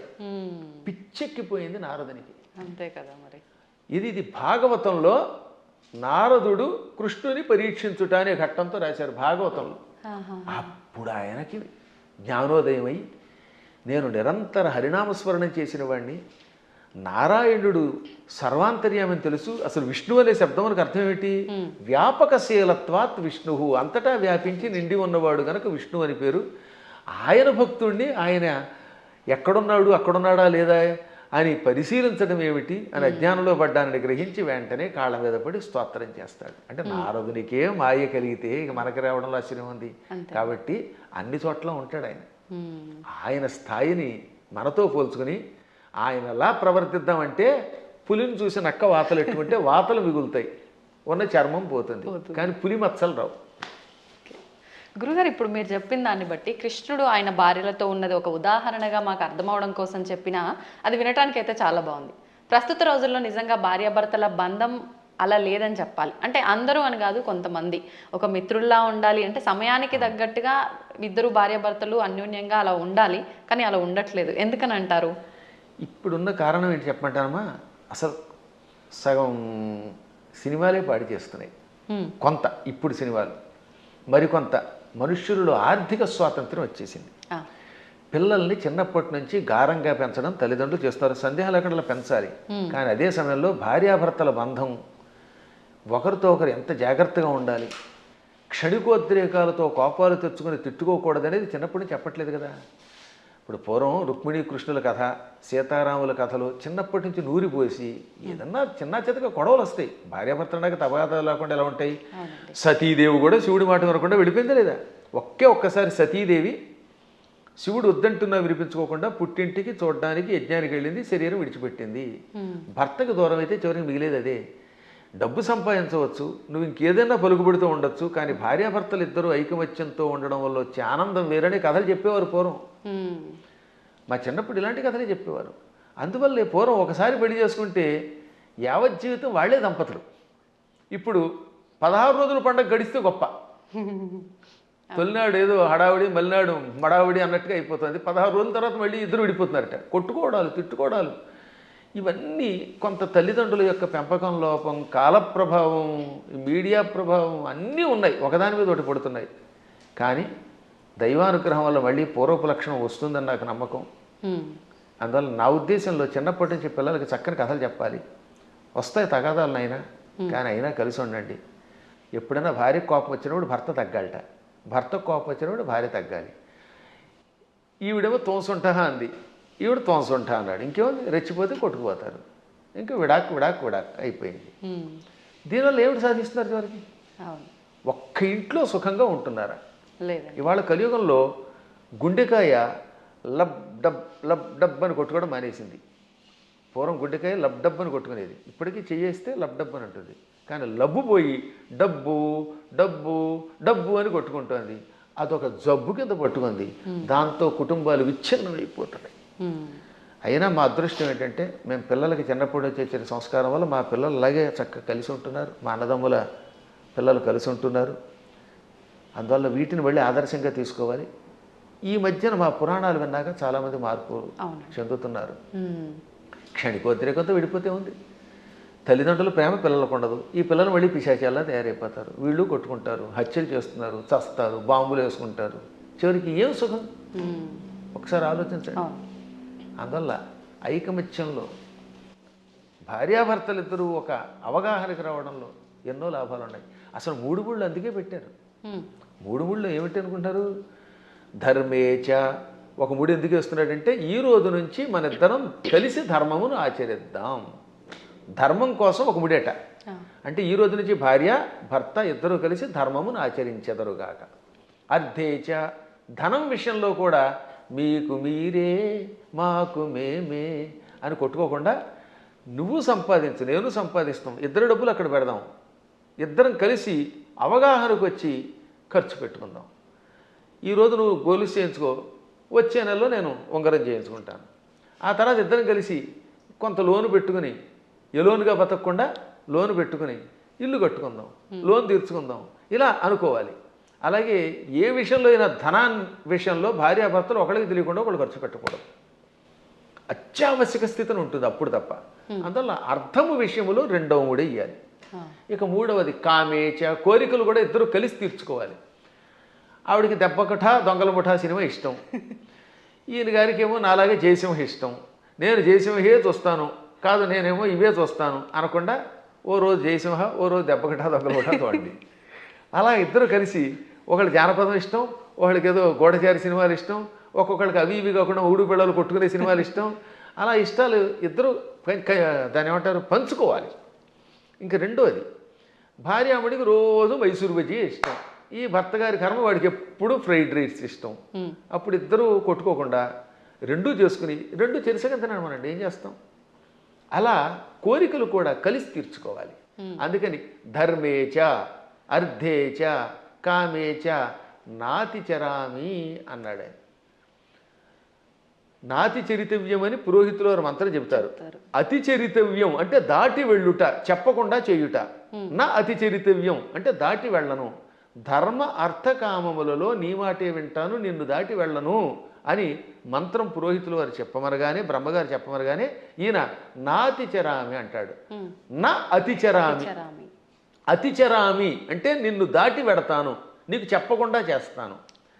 నా అతిచరామి కలిస్తే సవర్ణ దీర్ఘసంధి. నా అతి అది నైతత్పురుషం సమాసంలో, అది నాతి అవుతుంది. నాతి చరామి అంటే నిన్ను దాటి వెళ్ళను, నీకు చెప్పకుండా చేయనని ప్రతిజ్ఞ చేస్తున్నాడు మొగుడు.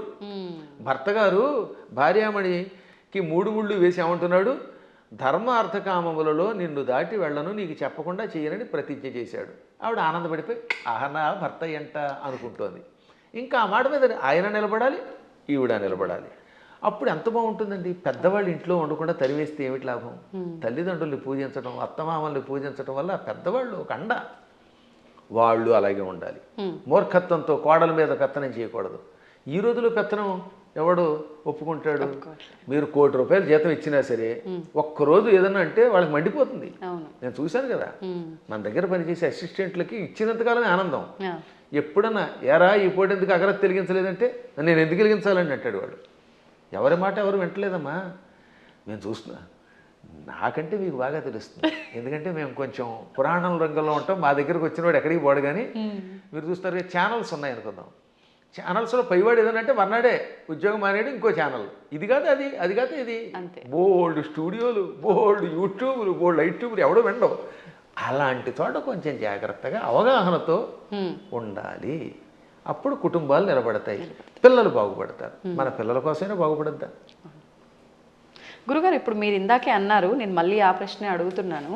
అంటే పెంపకం కరెక్ట్గా లేదు అని అంటే, మిగతా మతాలలో కనుక తీసుకుంటే చిన్నప్పటి నుంచే వాళ్ళ గ్రంథాలని, ఆ గ్రంథంలో ఉన్న జ్ఞానాన్ని వాళ్ళకు చదువు తర్వాత చదువుకి ముందర ఒక గంట అదే ఒక క్లాస్ లాగా పెట్టి అలాంటివి చేపించే విధానం చూస్తున్నాం.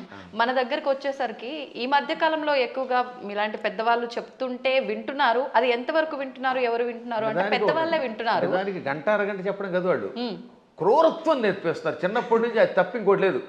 కొన్ని మతాలు ఉన్నాయి, వాడి మతం పొద్దు నుంచి సాయంత్రం దాకా నూరిపోయటం, తేడా వస్తే ఇతర మతస్థుల్ని చంపడానికి ప్రయత్నిస్తారు.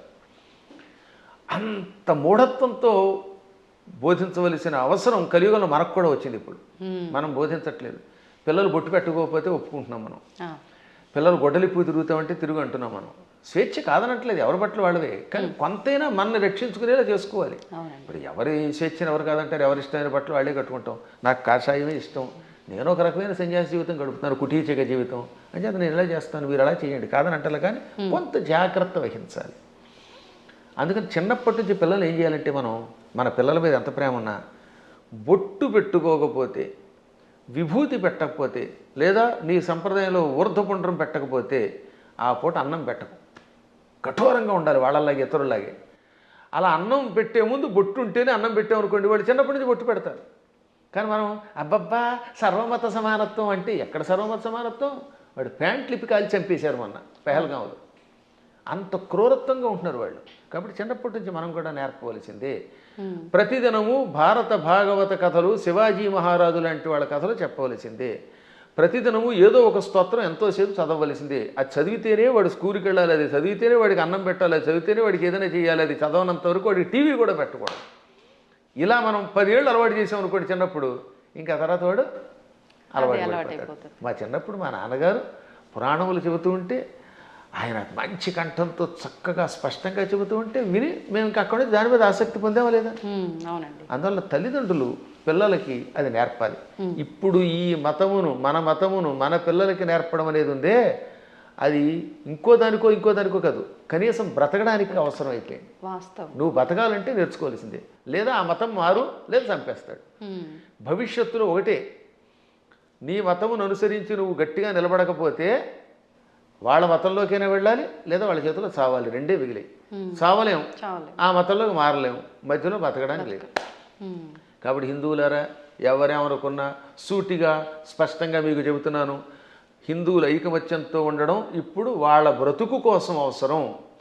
మీరు మీ పిల్లలకి చిన్నప్పటి నుంచి మన ధర్మాన్ని నూరిపోయండి, మన గురువుల దగ్గరికి తీసుకెళ్ళండి, ఆలయాలకి తీసుకెళ్ళండి. శని ఆదివారాలు వచ్చాయంటే వెళ్ళి తెరవలసిందే గుడికి. మీ పిల్లలకి బొట్టు పెట్టుకోకపోతే, రామ అనకపోతే, కృష్ణ అనకపోతే, శివ అనకపోతే అన్నం పెట్టకండి. అలా నేర్పకపోతే భవిష్యత్తులో మీకు ఏ విధమైన దిక్కు ఉండదు, మిమ్మల్ని రక్షించేవాడు లేడు. బాగుపడతారా? నా మాట వినండి, లేదా పొండి కర్మపుణ్యం పాలై అని ఎంత గట్టిగా నువ్వు చెబుతున్నానమ్మా. ఇటువంటివి చాలా అవసరం. ఇవాళ మీ బొట్టు వాళ్ళు ఇంకా ఈ ధర్మాన్ని ప్రోత్సహిస్తున్నారు కనుక. గురుగారు, ఇప్పుడు మీరు చెప్పారు బొట్టు పెట్టుకోమని మీ పిల్లలకు నేర్పండి అని. ఇప్పుడు మా జనరేషన్ వాళ్ళని తీసుకుంటే మీరు చెప్పేవి వింటే మాకు కొన్ని అర్థమవుతాయి, కొన్ని అంతవరకే మాత్రమే తెలుసు, మాకు ఆ జ్ఞానం మాత్రమే, దానికి ముందర వెనక ఇంకేముందనేది తెలియదు. ఇప్పుడు అన్నారు బొట్టు పెట్టుకోవాలమ్మా, అది మన ధర్మం అని చెప్పి, నేను వెళ్ళి ఇప్పుడు అదే సేమ్ నా పిల్లలకి చెప్పాను అనుకోండి, అవును బొట్టు పెట్టుకోవడం మన హిందూ ధర్మంలో ఉంది, అసలు ఎందుకు పెట్టుకోవాలి, దాని వెనకాల రీజన్ ఏంటి అడిగితే మా బోటి వల్ల అసలు మేము చెప్పలేకపోతున్నాము. ముందు ఒకటి చెప్పండి వాళ్ళకి. ఇప్పుడు ఆ పెహల్గాంలో ఎందుకు కాల్ చేశారు? వాళ్ళ మతంలో లేరని, అంతేనా? దానికి ఏమన్నా రీజన్ ఉందా?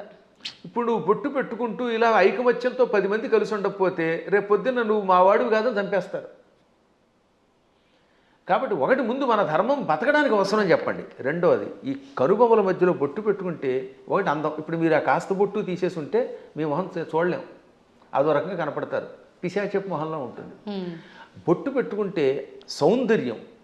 తర్వాత ఈ కనుబొమ్మల మధ్యలో జ్ఞాపక శక్తి పెంచడానికి చాలా ఉపయోగపడుతుంది. రోజు నిత్యం ఈ చూపుడు వేలుతోటి బొట్టు పెట్టుకోగా ఒత్తిడికి జ్ఞాపక శక్తి పెరుగు, చురుకుతనం పెరుగుతుంది. కొంతకాలం అబ్జర్వ్ చేయండి మీరే. ఇప్పుడంటే కెమికల్స్ వచ్చాయి, స్టిక్కర్స్ వచ్చాయి, కానీ పూర్వం కుంకుమ అంటే కుంకుమ పెట్టుకుంటే దానివల్ల ఆడవాళ్ళలో ఒక రకమైన జ్ఞాపక శక్తి, ఇంట్లో ఏ మూల ఏ వస్తువు పెట్టినామో వాళ్ళు గుర్తున్నట్టుగా ఎవరికి ఉండదు. పోపుల డబ్బాలో ఫలానా దాంట్లో కందిపప్పు ఉంది, దాంట్లో పెసరపప్పు ఉంది, ఆవాలు ఉన్నాయని ఎలా గుర్తుపెట్టుకున్నారమ్మా వాళ్ళు అవధానులు. మేము పద్యాలు గుర్తుపెట్టుకున్నట్టుగా అది బొట్టు వల్లే వస్తుంది. జుట్టు చక్కగా కొబ్బరి నూనె రాసుకుని దువ్వుకుంటూ ఉంటే జుట్టు ఊడిపోకుండా ఉంటుంది. ఇప్పుడు కొబ్బరి నూనె ఎందుకు రాసుకోవాలంటున్నారు? అందుకని కొబ్బరి లేదు, రబ్బరి లేదు, శుభ్రంగా నున్నగా అయిపోతుంది. దానికోసం బోడి ఖర్చు పెడుతున్నారు. అవునా? కాబట్టి పేలు పట్టకుండా ఆరోగ్యంగా ఉండదు, తలనొప్పి తగ్గుతుంది. ఇప్పుడు మీకు తలనొప్పులు ఎక్కువ ఎందుకు వస్తున్నాయి అంటే కేవలం నూనె రాసుకోకపోవటం, వారానికి ఒకసారి కుంకుడుకాయలతో తలంటుకుపోవడం వల్ల హెడ్ఏకులు వచ్చి దానికోసం మందులు వాడి, ఈ మందుల వల్ల ఇంకో రోగం వచ్చి మోకాలు నొప్పి వచ్చి, మోచేయి నొప్పి వచ్చి గట్టిగా నడవలేరు, కూర్చోలేరు. అందుకని లిఫ్ట్లు పెట్టవలసి వస్తుంది. మేము పైకి కిందకి 4 అంతస్తులు రోజుకి 8 సార్లు దిగుతున్నాను. నేను ఇంతవరకు లిఫ్ట్ ఎక్కలేదు తెలుసా? ఇప్పుడు మీరు పైకి వచ్చిన ఈ భవనంలో నేను ఇంతవరకు లిఫ్ట్ ఎక్కలేదు ఒక్కనాడు కూడా. నేను ఒకడికి లిఫ్ట్ ఇవ్వాలి కానీ నాకు ఒకటి లిఫ్ట్ ఇవ్వడం ఏమిటి యంత్రం? అందువల్ల నేను నడిచి వస్తున్నాను. అది కారణం ఏంటంటే తలంటుకోవటం, కొబ్బరి నూనె రాసుకోవటం, ఒంటికి అప్పుడప్పుడు తైలమర్దనం చేసుకుని శుభ్రంగా అభ్యంగన స్నానం చేయటం, బొట్టు పెట్టుకోవడం, ఈ సంప్రదాయాలు ఆరోగ్యాన్ని ఇస్తాయి. మన సంప్రదాయాలన్నీ ఆరోగ్య సూత్రాలే. మన తలలో ఉన్నటువంటి బ్యాక్టీరియాని చంపి ఆ చేదు, కుంకుడు చేదు బట్టతలు రాకుండా కాపాడుతుంది. రెగ్యులర్గా కుంకుడుకాయతో వారానికి 2 సార్లు 1 సారి స్నానం చేయండి, జుట్టు వస్తుంది. షాంపూలు పెట్టండి, వెంటనే ముందు తెల్లని రంగు క్యాంప్ వేస్తుంది షాంపూ వల్ల, అందుకే తెల్లబడిపోతాయి. ఆ తర్వాత ఈ తెలుపు బాగు చేయడానికి మళ్ళీ రంగు వేయాలి. ఆ రంగు వేసేసరికి మొత్తం జుట్టు ఊడిపోయి చుట్టూతో 4 వెంట్రుకలు దానికి రంగు వేయటం, లేదా మళ్ళీ విగ్గులు పెట్టుకోవడం, ఎన్ని గొడవలు వస్తున్నాయి. కాబట్టి మన సంప్రదాయంలో అన్ని ఆరోగ్యానికి పనికొచ్చేవి. అయినా కొన్ని విషయాల్లో ఇంకెందుకు అడగకూడదండి. నేను ఎందుకు పుట్టానంటే ఏం చెబుతావు? మనం పుట్టామా లేదా? ఆ పుట్టడానికి మన కారణం మన చేతిలో లేదు. అది మన కర్మ ఏది ఉందో మనకు తెలియదు. కాబట్టి నువ్వు ఎందుకు పుట్టావు, నువ్వు ఎందుకు అన్నం తింటావు? అన్నం తిన్నంతకాలం, నువ్వు పుట్టినంతకాలం, నువ్వు పరిగెడుతున్నంతకాలం నువ్వు ఒట్టెట్టుకోవాల్సిందే. కొన్నింటికి ఇంకా లేదు, నువ్వు లాగి ఒట్టించుకోవటమే. దెబ్బ కనపడుతుందా? దేవుడు ఎక్కడున్నాడో చూపించమని అడిగట్టు వెనకడికి. లింగ పురాణంలో ఒక నాస్తికుడు వచ్చి దేవుడు లేడు, ఉంటే చూపించన్నట్ట. వెంటనే గురువుగారు లాగి గోపే తోటి కొట్టాడు. బాబోయ్ అన్నాడు. ఏం బాబోయ్ ఎందుకు అన్నావు అంటే బాధ అన్నాడు. ఏది బాధ చూపించన్నాడు. లాగి గోపేది కొడితే బాధ కలిగింది అన్నాడు. బాధ ఏది చూపించంటే బాధ ఎలా చూపిస్తామండి, లోపల ఉంటుందన్నట్ట. అలాగే దేవుడు కూడా అంతటా ఉన్నాడురా.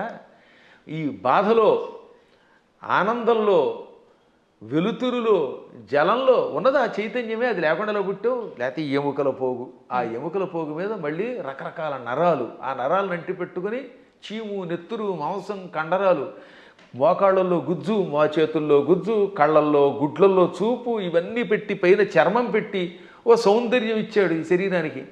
ఒక్కసారి ఆశ్చర్యంగా ఉంటుంది మనకి. దీని కింద ఎన్ని నాడులు, మనం తిన్న అన్నం గిలకొట్టబడి జీర్ణమై రక్తంగా మారుతుందా, ఆ రక్తం వీటన్నిటికుండా ప్రవహిస్తున్నదా. అసలు ఎంత అద్భుతమైన యంత్రం. ఈ యంత్రాన్ని ఇంకెవడన్నా రీప్లేస్ చేయగలడా? మోకాళ్ళ చెప్పులు మారిస్తే ఒరిజినాలిటీ ఎక్కడ ఉంటుంది? వంగలేవు, కూర్చోలేవు. ఈ ముక్కు మారిస్తే దీంట్లో ఉన్న ఉండవు. ఇటువంటి శరీరం ఒక్కసారి స్తంభించిపోతే ఎందుకు పనికిరాకుండా అయిపోతే అది ఎందుకు పనికిరాకుండా కుళ్ళిపోతుంది. మళ్ళీ దీన్ని కుళ్ళిపోయి పాడైపోవడానికి వీలుగా లోపల బ్యాక్టీరియా పెట్టాడు. పురుగులు వచ్చి తగలబెట్టకపోతే, కాల్చకపోతే, ఈ శరీరం కొంతకాలం అలా మూలండిపోతే లోపల కొత్త పురుగులు పుట్టి దీన్ని తినేసి మళ్ళీ అవి నాశనం అయిపోతాయి. శుద్ధి చేసి వెళ్ళిపోతున్నది. అటువంటి ఈ అస్థిపంజరాన్ని, దీని మీద ఇన్ని రకాలైన విశేషాలని పెట్టి సృష్టి కొంతకాలం నడిపిస్తూ మళ్ళీ వీడు వెళ్ళిపోయాక ఎక్కడికి వెళ్ళాడో తెలియకుండా చేసే అపూర్వమైన ఆ అద్భుత దివ్యశక్తే పరమాత్మ అంటే. కాబట్టి వాడు అంతటా ఉన్నాడు. పిల్లలకి పిడివాదం కాకుండా చిన్నప్పటి నుంచి కనుక నేర్పితే 8 ఏళ్ళు వచ్చాక మనం నేర్పలేము.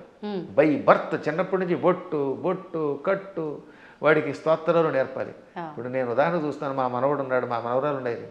వాళ్ళు రామ అనకుండా అన్నం తినరు. వాళ్ళ అమ్మ నాన్న అలా పెంచుతున్నారు.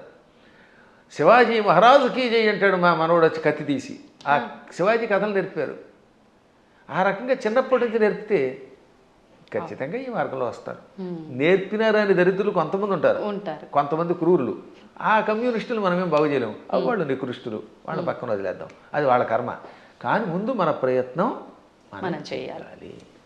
గురుగారు, ఇప్పుడు మీరు ఇందాక అన్నట్టుగా పిసినారి కానివ్వండి, ఇలాంటి మూర్ఖులు నాస్తికులు కానివ్వండి, ఇదంతా అంటే వాళ్ళ కర్మను బట్టే వచ్చారు అనుకోవచ్చా? మరి లేదు అంటే ఇప్పుడు మీరు చెప్పినట్టుగా పెంపక లోపము అలా కూడా అనుకోవచ్చా? దీనిలో చాలా పనిచేస్తాయి. పెంపకంలో కొంత లోపం, వాళ్ళ పూర్వకర్మలు కొన్ని, చుట్టుపక్కల వాతావరణం కొన్ని, పరిస్థితులు కొన్ని, ఇవన్నీ కర్మల యొక్క ఫలితాలు. అందుకే కొంతవరకు మనం మన ప్రభావంతో మార్చొచ్చుండే. చెప్ప కొంత మారుతారు, అంతా మారదు. కానీ అలాగే కొన్ని చూడగా ఎప్పటికో కొంతమంది మారుతారు. కొన్ని పుట్టుకతో వచ్చే దరిద్ర లక్షణాలు ఉంటాయి, అవి చచ్చేదాకా మారవు. అందుకే వాటిని ఏమంటారు? నైసర్గికములు అంటారు. నిసర్గ అంటే బై బర్త్ వచ్చేదాన్ని. పూర్వం మీరు ఎప్పుడన్నా సోషల్ స్టడీస్ చదివితే భారతదేశానికి నైసర్గికంగా హద్దులే ఉన్నాయి అంటే ఏంటి? సహజంగా ఏర్పడినవి అని అర్థం. కాబట్టి నిసర్గ అంటే పుట్టుకతో వచ్చే సహజ లక్షణము. అటువంటి లక్షణాలకి అన్నీ పోవుగానే కొంతవరకు మార్చచ్చు. నాస్తికులు కూడా చివరిలో మారినవాళ్ళు లేరు. కొంతమంది పేరు కమ్యూనిస్టులు, మా ఆవిడ రమ్మందండి అని వెళ్ళి ఏడుకొండల దగ్గరికి వెళ్ళడం. అందువల్ల వాళ్ళ ఆవిడ రమ్మన్నా కదా, వీడికి లోపల ఎంతో కొంత భయం ఉంటుంది. దొంగ కనపడ్డావు, అది సంఘంలో ఒకసారి అందులోకి వెళ్ళాక ముద్ర ఎంచుకుని దానికోసం అలా ఏడుస్తారు. కానీ లోపల వాళ్ళకి పీకుతుందమ్మా. ఇంతెందుకు, నేను ఎరిగి నాతో క్లాస్మేట్ ఉండేవాడు, పక్కా కమ్యూనిస్ట్ అనేవాడు. ఓ రోజు గుండు కొట్టించుకొచ్చాడు. ఏమిటంటే తిరుపతి వెళ్ళాట. ఎందుకంటే ప్రపంచ నాస్తిక సభలు దిగ్విజయం అయితే గుండు కొట్టించుకుంటానన్నట్ట. అది వ్యవహారం. కాబట్టి ఇలాంటి వాళ్ళు కూడా ఉంటారు. అది పూర్వం ఒక సామెత ఉండేది, round at stage, flat at home అని. అంటే భూమి గుండ్రంగా ఉందనేమో వేదిక వచ్చి చెప్తాట, ఇంట్లోకి వచ్చాక లేదు బల్లపరుపుగా ఉందంటాట. అంటే ఇంట్లో ఒకటి బయట ఒకటి అన్నమాట. బయట 4 తోటేమో round at stage, flat at home అని మా చిన్నప్పుడు సామెత ఉండేది. ఇది వేదికల మీద పూర్వం ఇంగ్లీష్లో మాట్లాడేవారు కదా, వాళ్ళు ఇలా మాట్లాడేవారు అనమాట. అప్పట్లో ఇంగ్లీష్ వాళ్ళ టైంలో అంతా ఇంగ్లీషే ఉపన్యాసం. ఆ ఉపన్యాసాల్లో చిలకవర్తి లక్ష్మీ నరసింహం గారి దగ్గరికి ఒక ఆయన వచ్చాడు. ఆయన పేరు బిపిన్ చంద్రపాల్. బిపిన్ చంద్రపాల్ ఉపన్యాసంలో మాట ఇప్పుడే చెప్పింది. ఆయన ఇంగ్లీష్లో అనర్గళంగా మాట్లాడుతూ, హిందువులు అలా చేస్తున్నారు, బయటకు వచ్చినప్పుడు ఒక రకంగా, ఇంట్లో ఉన్నప్పుడు ఒక రకంగా ఏడుస్తారు, అలా ఉండకండి, ఇంట్లోనూ బయట హిందువుల్లో ఉండండి అని చెప్పడానికి ఆయన మంచి మాట చెప్పాడు ఆయన. కాబట్టి మనం ఏది నమ్మేమో అది చెయ్యాలి చివరిదాకా. అజ్ఞానంతో కూడినవి చేయకుండా ఉండాలి. సరే, ఏది ఏమైనప్పటికీ ముందు పిల్లల్ని మన మార్గంలో మనం పెంచుతామమ్మా. విన్నారా బాగుపడతారు, వినకపోతే మనం ఏం చేయగలుగుతాం? గుర్రాన్ని తీసుకెళ్ళగలం, మంచినీళ్ళు తాగించలేం కదా. అందువల్ల అలా చేయడానికి ప్రయత్నిద్దాం. మళ్ళీ భగవంతుని అనుగ్రహించినప్పుడు ఇంకోసారి కలుసుకుందాం. గురుగారు, ఒక చిన్న సందేహం. క్రిందటిసారి మనం చేసిన వీడియోలో విశుక్ర ప్రాణహరణ వారాహి వీర్యనందిత అని చెప్పి మీరు శ్లోకం చెప్పడం జరిగింది లలితా సహస్రనామాల్లోంచి. అది చాలామంది విషంగ ప్రాణహరణ అని చెప్పి కామెంట్లలో కూడా పెట్టడం జరిగింది. అసలు ఏంటండి వాస్తవం ఏంటి? ఇక్కడ 2 రకాలు. అది జ్ఞానంతో పెడితే పర్వాలేదు, ఎవడో చెప్పింది విని పెడితే అది వాడి కర్మ, మనం ఏం చేయలేం అనుకోండి. లలితా సహస్రనామానికి వ్యాఖ్యానం రాయాలంటే ముందు వాడికి స్వతసిద్ధమైన ఉపాసన ఒకటి ఉండాలి. ఏముండాలి? ఉపాసన. 2 సంస్కృత పాండిత్యం ఉండాలి. ఈ 2 లేని వాడు వ్యాఖ్యానం చేస్తే మనం పట్టించుకోక్కర్లేదు. ఆ తప్పు అన్నారనే, ఆ తప్పు అన్నవాడు వాడు తప్పుడు మనిషి. ఆ తప్పు కాదు, పాఠాంతరం అనాలి. దాన్ని ఏమనాలి? పాఠాంతరం. కొంతమంది ఇది తప్పండి అని. ఇంతకీ ఇది మీరు ఎప్పుడు నన్ను అడిగింది ఏంటంటే వారాహి దేవత గురించి అడిగారు. అందులో భాగంగా ఈ నామానికి కూడా అర్థం చెప్పాను. విశుక్ర ప్రాణహరణ వారాహి వీర్యనందిత అని లలితా సహస్రనామంలో ఒక నామం ఉన్నది. అవునా? అవునండి. 76వ నామం కదా అది. నామం సంఖ్య మనం పెద్దగా అంతగా పట్టించుకోకలేదు. 76. 76. అయితే గురువు గారికి జ్ఞాపశక్తి బాగానే ఉంది. దానికి ముందు మంత్రిణ్యంబా విరచిత విషంగ వధతోషిత. దీనిలో కొంతమంది పాఠాంతరంలో ఏమన్నారు, అందుకే అన్యత్రేణ అంటాడు అక్కడ. అన్యత్రేణ అంటే మరొక చోట వ్యాఖ్యానం రాసేవాళ్ళు విశుక్ర ప్రాణహరుడు బదులుగా విషంగ ప్రాణహరణ వారాహి వీరనందిత అని కూడా ఉన్నది, కానీ అది సరికాదు అని మహాత్ములు చెబుతారు. అది పాఠాంతరం. ఓకే. ఎవరో ఉపాసకులు అలా ఊహించుండొచ్చు. కానీ విశుక్రకి వీర్యానికి ఉన్న సంబంధం తెలుసుకోవాలి, సంప్రదాయం తెలియాలి. దానికంటే ముందు నేను లలితా సహస్రనామానికి భాష్యం రాశాను ఐశ్వర్యోగం అనే పేరుతో. నేను విశుక్ర ప్రాణహరణ వారాహి వీరనందిత అనే పాఠాంతరమే సేకరించాను. మాకు ముందు శ్రీ చంద్రశేఖర భారతీ స్వామి వారు ఉన్నారు. వారెవరో తెలుసుగా మీకు? శృంగేరి పీఠాధిపతులు. ఇప్పుడున్న శృంగేరి పీఠాధిపతులు భారతీ తీర్థస్వామి వారు, ఉత్తర పీఠాధిపతులు శ్రీ విధుశేఖర భారతీ స్వామి వారు. ఈ భారతీ తీర్థస్వామి వారికి ముందు అభినవ తీర్థ మహాస్వామి వారు ఉండేవారు. వారికి ముందు శ్రీ చంద్రశేఖర భారతీ స్వామి వారు. అర్థమైందా? అర్థమైంది గురుగారు. ఆ స్వామి వారి దగ్గర మేము దీని ప్రస్తావన మా నాన్నగారు తీసుకొచ్చారు. నేను వెళ్ళింది భారతీ తీర్థస్వామి వారు చూశాను, అభినవ తీర్థస్వామి వారు కూడా చిన్నప్పుడు చూశాను, నాకు పెద్ద తెలియదు. భారతీ తీర్థస్వామి వారు మహానుభావులు, అజ్ఞానాంజాహ్నవీ తీర్థమే ఆయన. ఆ మహాత్ముల ఆశీస్సులు నాకు చాలాసార్లు లభించాయి. నేను దాదాపు అందరి పీఠాధిపతుల దగ్గరికి వెళ్ళాను ఉపాసన విషయం తెలుసుకోవడానికి. ఇప్పుడు కంచిపీఠం శ్రీ విజయేంద్ర సరస్వతి స్వామి వారు నేను కనబడితే గుర్తుపెట్టేస్తారు. మొన్న కూడా ఇక్కడ పురాణం చెబితే ప్రత్యేకంగా ఇచ్చారు. అసలు ఎంత గొప్ప అద్భుతమైన మనిషి అంటే ఆయన. మనిషి అంటే అది ప్రేమగా అంటున్నాను తప్ప సద్గురువు విజయేంద్ర సరస్వతి స్వామి వారు కంచిపీఠాధిపతులు. ఇప్పుడు మేము 2012వ సంవత్సరంలో, ఎప్పుడు 2012 అంటే 13 ఏళ్ల క్రితం కంచిలో పురాణం చెప్పాను నేను. అప్పుడు నేను ఇది ఇందాక చెప్పానే దేవి అపరాధ క్షమాపణ స్తోత్రం, ఈ భవాని తత్పాణిగ్రహణ ఆ శ్లోకానికి భాష్యం చెబుతున్నాను. ఎదురుగుండా కూర్చున్నారు శ్రీ విజయేంద్ర సరస్వతి స్వామి వారు. అప్పటికింకా జయేంద్ర సరస్వతుల వారు కూడా ఉన్నారు. ఇద్దరూ నాకు తెలుసున్నవారే. ఇద్దరికీ నేను నమస్కారం చేసుకున్న వాళ్ళని వాళ్ళ ఆశీస్సులు పొందాను. అప్పుడు ఈ విజయేంద్ర సరస్వతి స్వామి వారు ఇలా కుర్చీలో కూర్చున్నారు. బ్రహ్మానంద భరితులు విని అయ్యాక పీఠానికి పిలిచి ఘన సన్మానం చేశారు. మా అమ్మాయి పెళ్లికి చేరిచ్చారు నాకు విజయేంద్ర సరస్వతుల వారు. ఆయనకు ఒక్కసారి ఒక మనిషిని చూస్తే ఎవరి జీవితం గుర్తుపెట్టుకుంటారు. కాబట్టి వారి దగ్గరికి వెళ్ళాను నేను ఇది ఉపాసనా విషయాలు తెలుసుకోవడానికి. సరే, మహానుభావులైన పీఠాధిపతులు అందరినీ చూశాను. గణపతి సత్యానంద స్వామి వారిని ఎరుగుదు నేను. ఇవన్నీ ఎందుకు చెప్పాల్సి వస్తుంది? ఈ చంద్రశేఖర భారతీ స్వామి మహాస్వామి వారు జగద్గురువుల వారి దగ్గర సన్యాసం పుచ్చుకున్న ఒక ఉపాసకుడు ఉన్నాడు. ఆయనని ఎరగలేదు అంటే వాడికి శ్రీచక్రోపాసన గురించి తెలియని వాడు. శ్రీచక్రము గురించి, లలితా సహస్రనామం గురించి వ్యాఖ్యానం తెలుసుకోవాలంటే తప్పనిసరిగా ఒక ఆయన్ని మనం తలుచుకోవాలి. ఆయనే శ్రీ తుమ్మలపల్లి రామలింగేశ్వరులు వారు. అటువంటి శ్రీచక్రోపాసకులు, అటువంటి సంస్కృత వ్యాకరణ పండితులు, అటువంటి మంత్రోపాసకులు చాలా అరుదు. చిన్నప్పుడే సన్యాసం పుచ్చుకున్న మహానుభావుడు ఆయన. మచిలీపట్నంలో ఉండేవారు ఒకప్పుడు ఆయన. ఆ తర్వాత శృంగేరి పీఠాధిపతుల దగ్గర సన్యాసం పుచ్చుకొని యావత్ ప్రపంచం పర్యటించిన మహానుభావుడు. ఎంత అద్భుతంగా రాశాడండి ఆయన.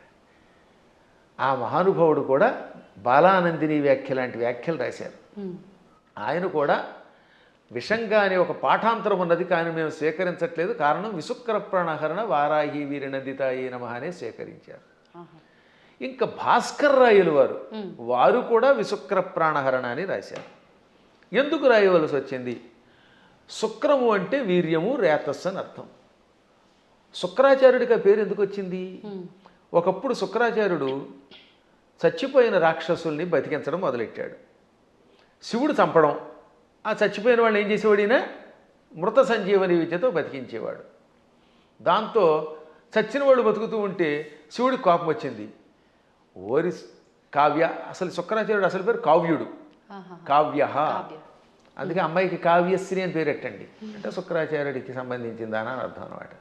సరే, అది పక్కన పెడితే కావ్య, నా దగ్గర మృత సంజీవన విద్య నేర్చుకొని ఆ విద్య నా మీద ప్రయోగిస్తావా? నీవు నేర్పిన విద్య నీరజాక్ష అని అమాంతంగా శుక్రాచార్యుని మింగేశాడు. కడుపులో వేసుకొని ఆ తర్వాత ఇంక ఈయన లేడు కనుక, బతికించేవాళ్ళు లేరు కనుక రాక్షసుని చంపేశాడు. 1000 ఏళ్ళు ఈ కడుపులో ఉన్నాడండి ఆయన. ఈ 1000 ఏళ్ళు ఓం నమ శివాయ అని మంత్రం చెప్పించుకుంటూ మృత సంజీవన విద్య ఉంది కదా, అందువల్ల చావకుండా కడుపులో ఉన్నాడు.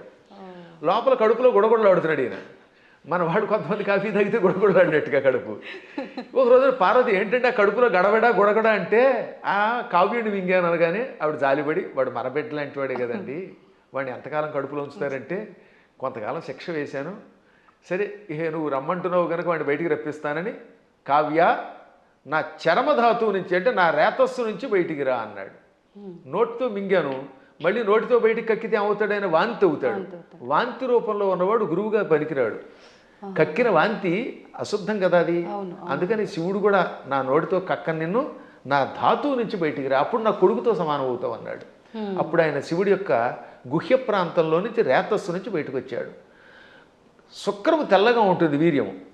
ఈ లోపల శివుడి యొక్క వీర్యం నుండి బయటికి రావడం వల్ల అప్పటి నుంచి ఆయన కూడా తెల్లగా అందంగా శివుడిలా తయారయ్యాడు. అందుకని శుక్ర ఆచార్యుడు అన్నారు. అర్థమైందా? అలా శుక్రుడు అయ్యాడు ఆయన. ఇది శివపురాణంలో కాశీఖండంలో ఉంటుంది. నేను చెప్పాను కనుక చాలామందికి తెలుసు, విన్నారు. ఇప్పుడు శుక్రం అంటే ఏమిటనమాట? వీర్యము. అందువల్ల ఆయనకు శుక్రుడు అని పేరు వచ్చింది. విశుక్రము అంటే విపరీతమైన విశేషమైన అని అర్థం. వి అనే అక్షరమునకు ఆ ఒక్క అక్షరానికి విశేషమైన వికల్పమైన శుక్రము కలిగినవాడు. అంటే వాడికి విపరీత కామం, చాలా ఎక్కువ రేతస్సు ఉండేది. దాంతో వాడు ఇష్టం వచ్చినట్టు తిరిగేవాడు. ఇప్పుడు వాడు చావాలంటే ఏమవ్వాలి? ఆయుధాలకి చావాడు. వాడిలో ఉన్న రేతస్సంతా లాగేస్తే వాడు చచ్చిపోతాట. అది వాడికి వరం. అందుకని వారాహి దేవత ఏం చేసింది? మొత్తం వాడి శరీరంలో మనం చూడండి, స్ట్రా వేసి డ్రింక్ తాగేసినట్టుగా తన కోరలతో, వారాహి దేవత తన కోరలతో వాడి శరీరాన్ని గుచ్చి వాడిలో ఉన్న వీర్యం అంతా తాగివేసింది. ఇక్కడ వీర్యం అంటే పరాక్రమము, రేతస్సు, రెండు అర్థాలు. వీర్య శబ్దానికి బలమని కూడా అర్థం. అందుకే వీర్యము అంటే రాముడిలో వీర్యం ఉందంటే అక్కడ బలం ఉన్నదని అర్థం అనమాట. ఆ బలాన్ని, సత్వాన్ని తాగేసింది. అందువల్ల అక్కడ ఏమన్నాడు? విశుక్ర ప్రాణహరణ. విశుక్రుని యొక్క ప్రాణములను హరించిన, తాగేసిన వారాహి దేవత యొక్క వీర్యమునకు నందిత, సంతోషపడింది లలితది. ఇప్పుడు ఆ విశుక్ర శబ్దానికి ఈ వీర్యానికి ఇంటర్లింక్ ఇప్పుడు మీకు అర్థమైందా? ఆవిడ అక్కడ వీర్యమును తాగేయటం వల్ల ఆ వీర్యమునకు ఆవిడ సంతోషపడింది, ఆ బలానికి సంతోషపడింది. ఇక్కడ విషంగా రాస్తే ఈ రెండింటికి ఉన్న మంత్రార్థాలు, గూఢార్థాలు దెబ్బతింటాయి. ఎందుకంటే కొన్ని చెప్పడానికి స్టేజీ కాబట్టి చెప్పట్లేదు నేను. కాబట్టి విశుక్రుణ్ణి చంపాలంటే వారాహి దేవతే ఉండాలి. అతని ప్రాణం పోవాలంటే లోపల ఉన్న వీర్యమును లాగాలి. వీర్యమును స్వీకరించడం వల్ల ఆవిడ కూడా వీర్యస్వరూపిణి అయ్యింది. ఆవిడ వీర్యస్వరూపిణి అయ్యింది కాబట్టి ఆ వీరత్వానికి ఆవిడ అమ్మవారు సంతోషపడింది. అద్భుతమైనటువంటి భావనలు తెలియాలంటే అక్షరము పరబ్రహ్మముగా ఉపాసించాలి. అందుకే అక్షరమును పరబ్రహ్మం అంటారు. అక్షర పరబ్రహ్మ యోగం అన్నారు. అందుకే భగవద్గీతలో కూడా మా నాన్నగారు చిన్నప్పుడు శబ్ద బ్రహ్మోపాసన చెయ్యాలి అని నాకు చెప్పారు. అంటే శబ్దం ఉరికే పైపైన ఏదో నోటికి వచ్చినట్టు వాగడం కాదు. ఏ శబ్దం వాడినా ఆ శబ్దంలో ప్రతి అక్షరమునకు ఒక అర్థం ఉంటుంది. అర్థం తెలుసుకుని ఉపాసించాలి. ఉదాహరణకి సముద్రము, సాగరము రెండింటికి తేడా ఉంది. అల్లసాని పెద్దన ఈ మనుచరిత్రలో ప్రవరుడు అనేవాడు ఏడుస్తున్నప్పుడు చింతాసాగరమన మునిగి అన్నాడు ఆయన. చింతా సముద్రం అనలేదు, సాగరం అని ఎందుకు వాడాడు? సముద్రం అన్నా సాగరం అన్నా ఒకటే కదా. కానీ రెండింటికి ఎంత తేడా ఉందో తెలియాలి. సముద్రం సామాన్యమైనది, చిన్నది. ఒకప్పుడు సముద్రం చిన్నది. సగరుడని ఒక ఆయన ఉన్నాడు. ఆయనకు 60,000 మంది కొడుకులు. ఈ 60,000 మంది భూమిని తెగతవ్వారు, గొయ్యిని చేసేశారు. ఆ గొయ్యిలోకి సగరుడి యొక్క మునిమనుముడు భగీరథుడు గంగను తెచ్చాడు. ఆ గంగ అందులో పడింది. దాంతో చిన్నగా ఉన్న సముద్రం ఈ సగరు పుత్రుల వల్ల తవ్వబడి ఆ సగరుని యొక్క మునిమనువుడు తెచ్చిన గంగతో పెద్దదయ్యి విశాలమైపోయింది. ఇవాళ చూస్తున్నంత పెద్దదయ్యింది. చిన్నదిగా ఉన్నప్పుడు సముద్రం, విశాలమైపోతే ఏమవుతుందన్నమాట? డెవలప్ చేయబడితే సాగరం. అందుకని అక్కడ అప్రాప్రియేట్ వర్డ్ ఏంటనమాట? దుఃఖం అలా పుట్టి సముద్రం ఎలా అయితే సాగరం అయ్యిందో అలా వ్యాప్తి చెందింది కనుక చింతాసాగరం అన్నాడు ఆయన. ఊరికే తోచిన పదం వాడేయకూడదు అక్కడ. మేము కావ్యాల్లో వాడేటప్పుడు అంత జాగ్రత్తగా వాడతాం. ఇవన్నీ తెలియాలంటే వాడికి ముందు శబ్ద బ్రహ్మ మీద పట్టుండాలి, వ్యాకరణం తెలియాలి, ఏ శబ్దానికి వ్యుత్పత్తి ఏమిటో తెలియాలి, పురాణములలో విశేషాలు తెలియాలి, ఉపాసనలో రహస్యం తెలియాలి, మంత్రశాస్త్రం మీద పట్టుండాలి, శ్రీచక్రంలో నవావరణములో ఏ ఆవరణంలో వారాహి దేవత ఉంటుందో తెలియాలి, వారాహి దేవతకి ఎన్ని కోరలు ఉన్నాయో తెలియాలి. తెలుసా? మళ్ళీ వారాహి దేవతకి ఎడమ వైపున 5 కోరలు, కుడివైపు 4 కోరలు, కుడివైపునేమో 5 కోరలు, ఎడమవైపు 4 కోరలు ఉంటాయి. 9 కోరలు ఉంటాయి లోపల. అది కూడా తెలియదు కొంతమందికి. అన్ని మామూలుగా దంతాలు వేస్తారు. ఈ వైపు 5, అందులో ఒకటి ఇలా వంగి ఉండాలి, ఒకటి పైకి రంపంలో ఉండాలి, ఈ వైపు 4 ఉండాలి. ఈ కోరలతో ఉన్న వారాహి దేవతను ఉపాసిస్తేనే సక్రమంగా పనిచేస్తుంది. ఆ 9 కోరలే శ్రీచక్రంలో నవావరణ పూజ. అవే నవరంధ్రాలన్నీ మనకి శుద్ధి చేసి పెడతాయి. అక్కడ ఈ వారాహి దేవతకి ఒక్కొక్క దానికి ఒక్కొక్క బీజం ఉంది 9 కూరలకి అనమాట. అందుకే వారాహి వీర్య నందిత ఎయి అనంటే ఒకసారి ఎన్ని అక్షరాలు ఉన్నాయి? వారాహి వీర్య నందిత యై 9. అదనమాట. ఇప్పుడు అర్థమైందా? ఆ 9 కూరలు. వారాహి వీర్య 5, నందితాయి ఇక్కడ. ఇక కంఠస్థానంలో నమః అనే అక్షరం బీజం ఇక్కడ చేరుతుంది వారాహి దేవతకి. ఓంకారం మూర్ధంలో ఉంటుంది. అందుకని ఓం వారాహి వీర్యనందితాయే నమః. మళ్ళీ వీటితో పాటు ముక్కులు, చెవులు, రంధ్రాల్లో ఓం ఐం హ్రీం శ్రీం అనే బీజములు, విశుక్ర ప్రాణహరణ వారాహి వీర్యనందితాయి అంటే ఆకారం వేసేటప్పుడు ఏ బీజం ఎక్కడ వేయాలో వేసి, ఏ కూరలు ఎక్కడ వేయాలో, ఎక్కడ ఏ బీజం ఉందో తెలుసుకుని ఉపాసన చేయాలి. ఇంత ఉపాసన తెలియకుండా తొందరపడిపోయి పాఠాంతరం అనే శబ్దాన్ని తప్పుగా ఉచ్చరించారు అన్నారంటే అది ఎంత ప్రమాదం. అందుకే స్టేట్మెంట్ ఇవ్వడానికి ముందు నీ అర్హత తెలుసుకో. వాస్తవం. లేదా ఫలానా చోటండి పరమాచార్యులు వారు ఇక్కడ పాఠాంతరం ఉందని చెప్పారండి, లేకపోతే ఇంకొక ఆయన ఎవరో ఇలా పాఠాంతరం ఉందని చెప్పారండి, తుమ్మలపల్లి వారు కూడా పాఠాంతరం ఉందనే చెప్పారు, లేదా ఇంకో పెద్ద ఆయన చెప్పారండి అని చెప్పాలి. పాఠాంతరం అనాలి, అక్కడ తప్పనకూడదు. అలాగే ఇప్పుడు ఇక్కడ మనకి దక్షిణాదిలో మంత్రానికి ఒక స్వరం ఉంటుంది, ఒక్కొక్క దానికి ఒక్కొక్కటి ఉంటుంది అనమాట. రాజాధిరాజాయ ప్రసహ్య సాహినే నమో వయం వై శ్రవణాయ కుర్మహే సమే కామాన్ కామకామాయ మహ్యం కామేశ్వరో వై శ్రవణో దధాతు అని చెప్పాలి. ఈ మంత్రం మంది. ఇదే ఉత్తర భారత్లో రాజాధిరాజాయ ప్రసహ్య సాహినే నమో వయం వై శ్రవణాయ అని ఒక గొలుసు కట్టు స్వరం ఉంటుంది. కాబట్టి వాళ్ళు వేద పండితులే, వాళ్ళకి ఆ స్వరంతో నేర్పారు. ఇక్కడ మనకి దక్షిణ భారత్లో ఇది నేర్పారు. కాబట్టి ఇప్పుడు మనం ఇది విని అది తప్పు అంటామా, వాళ్ళు అది విని మనది తప్పు అనాలా? వాళ్ళ గురు పరంపరలో ఆ స్వరంతో ఉడుతుంది. స్వరాలు చాలా ఉన్నాయి. ఇలా స్వరాలు తప్పు అని చెప్పడం వల్లే ఒకప్పుడు పరాశరుడు అంతటి వాడు మళ్ళీ తపస్సు చేయవలసి వచ్చింది. ఆంజనేయుడి యొక్క కథలు ఉంటాయి పరాశర సంహితలో. అందులో ధ్వజదత్తుడు అనేవాడు స్వరాన్ని పక్కవాడిని నీతి తప్పు అని ఆక్షేపిస్తే, స్వరం తప్పు కాదురా, వాళ్ళ సంప్రదాయంలో ఆ శాఖలో ఆ రకమైన స్వరం ఉంటుంది, నువ్వు ఆక్షేపించావు కనుక వచ్చే జన్మలో దరిద్రుడివై పుట్టు అని గురువుగారు చెప్పిస్తే దరిద్రుడై పుట్టాడు వాడు. ఎంత తేడా ఉందో ఆలోచించండి. అందుకని నేను ఎప్పుడు తప్పని అన్ను, పాఠాంతరంలో అలా ఉంది. సరే పూర్తిగా తప్పు చెబితే అది వేరే విషయం. శాస్త్రం అనలేరు కొంతమంది. శాస్త్రం ఏం చెబుతోందంటే అంటాడు. అంటే శాకి సాకి తేడా తెలియదు వాడికి.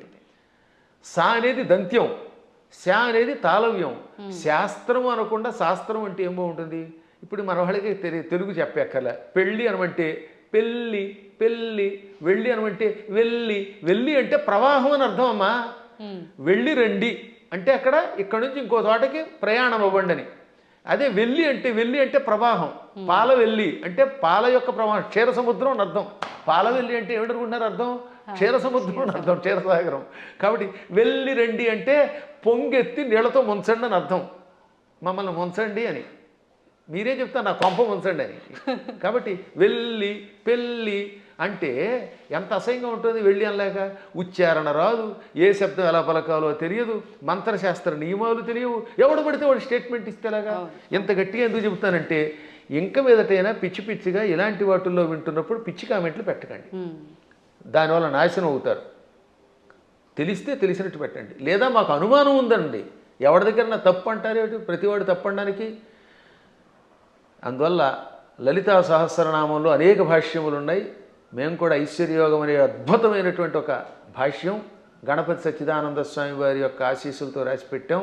దాన్ని భారతీ తీర్థ మహాస్వామి వారు కూడా సంతోషించి అంగీకరించి పీఠికిచ్చారు. హేమాహేమీరైన జగద్గురువుల యొక్క అనుమతితో రాసినటువంటి గ్రంథాలు.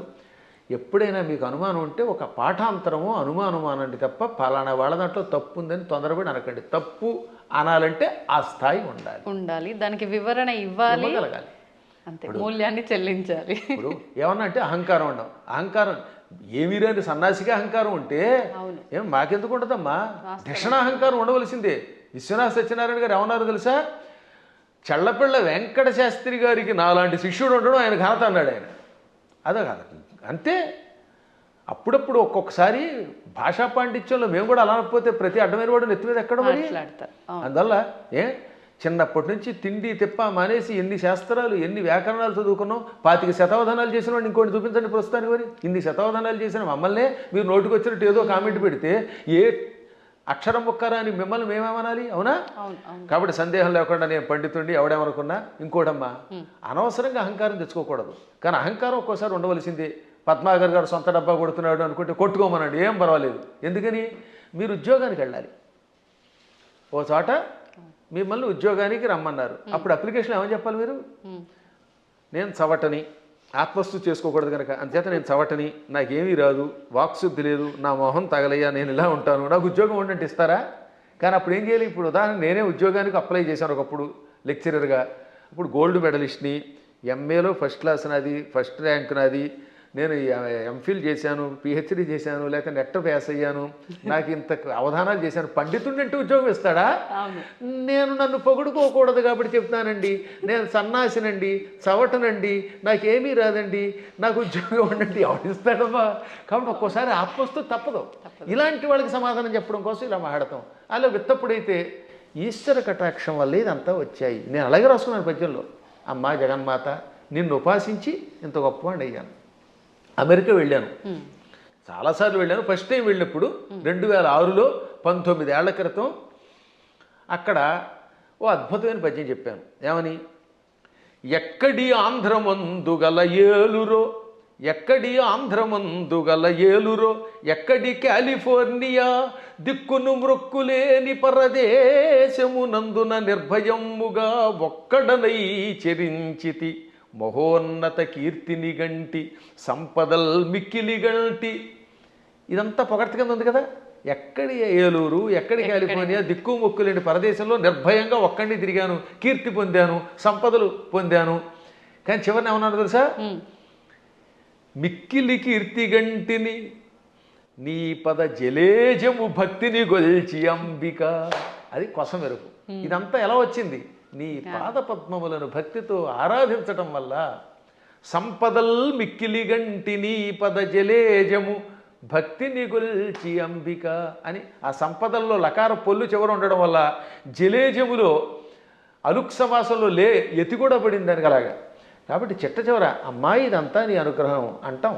మేము ఎప్పుడు వినయంగానే ఉంటాం. కానీ ఒక్కొక్కప్పుడు అజ్ఞానికి సమాధానం చెప్పేటప్పుడు అంత గట్టిగా చెప్పాల్సిందే. కాబట్టి విశుక్ర ప్రాణహరణ అనే పాఠాంతరం ఎక్కువ బాగుంటుంది. పాఠాంతరంలో విషంగా ఉండవచ్చు, అది వేరే విషయం ఉంది.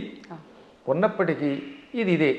కాబట్టి ఎవరికి ఏది కావాలంటే వాళ్ళ గురు పరంపరను పెట్టి దాన్ని స్వీకరించెదరుగాక అని మంగళాశాసనం చేస్తూ మరొక్కసారి మీ అందరి దగ్గర సెలవు తీసుకుంటున్నాను. ఈ 2 మాటలు కూడా చెప్పేయండి గురుగారు. ఇంకా ఇప్పుడు ప్రతి ఒక్కరిలో ఉన్న ఒక చిన్న డౌట్ ఏంటంటే, వారాహి అమ్మవారు ఇప్పుడు మీరు చెప్పిన దాన్ని బట్టి పురాణాల నుంచి ఎప్పటి నుంచో ఉన్న విషయమే, కానీ ఇప్పుడు ఈ 3-4 సంవత్సరాల నుంచే కొత్తగా వింటున్నాం ఎక్కువగా. కాబట్టి ఎవరు ఆరాధించకూడదు, గోప్యంగా ఉంచాలి, గుప్త నవరాత్రులు ఇదంతా కూడా మాట్లాడుతున్నారు. అసలు వాస్తవం ఏంటంటే అక్కడ గోప్యంగా ఉంచమని ఎందుకన్నారంటే, ఎవరికి పడితే వాళ్ళకి, అజ్ఞానులకి, నాస్తికులకి, కమర్షియల్గా వాడుకునే వాళ్ళకి చెప్పకూడదు. ఇప్పుడు పెద్ద సమస్య ఏంటంటే, కలియుగంలో ఒక ఆయన కష్టపడి ఉపాసన చేశాడు అనుకోండి, ఇంకెక్కడి నుంచి స్వార్థపరులు బయలుదేరుతున్నారు కొందరు. వాళ్ళు గుడి పెట్టేసి, పీఠం పెట్టేసి ప్రజలు దోచుకుంటారు. మీరు చూస్తూనే ఉన్నారు కదా.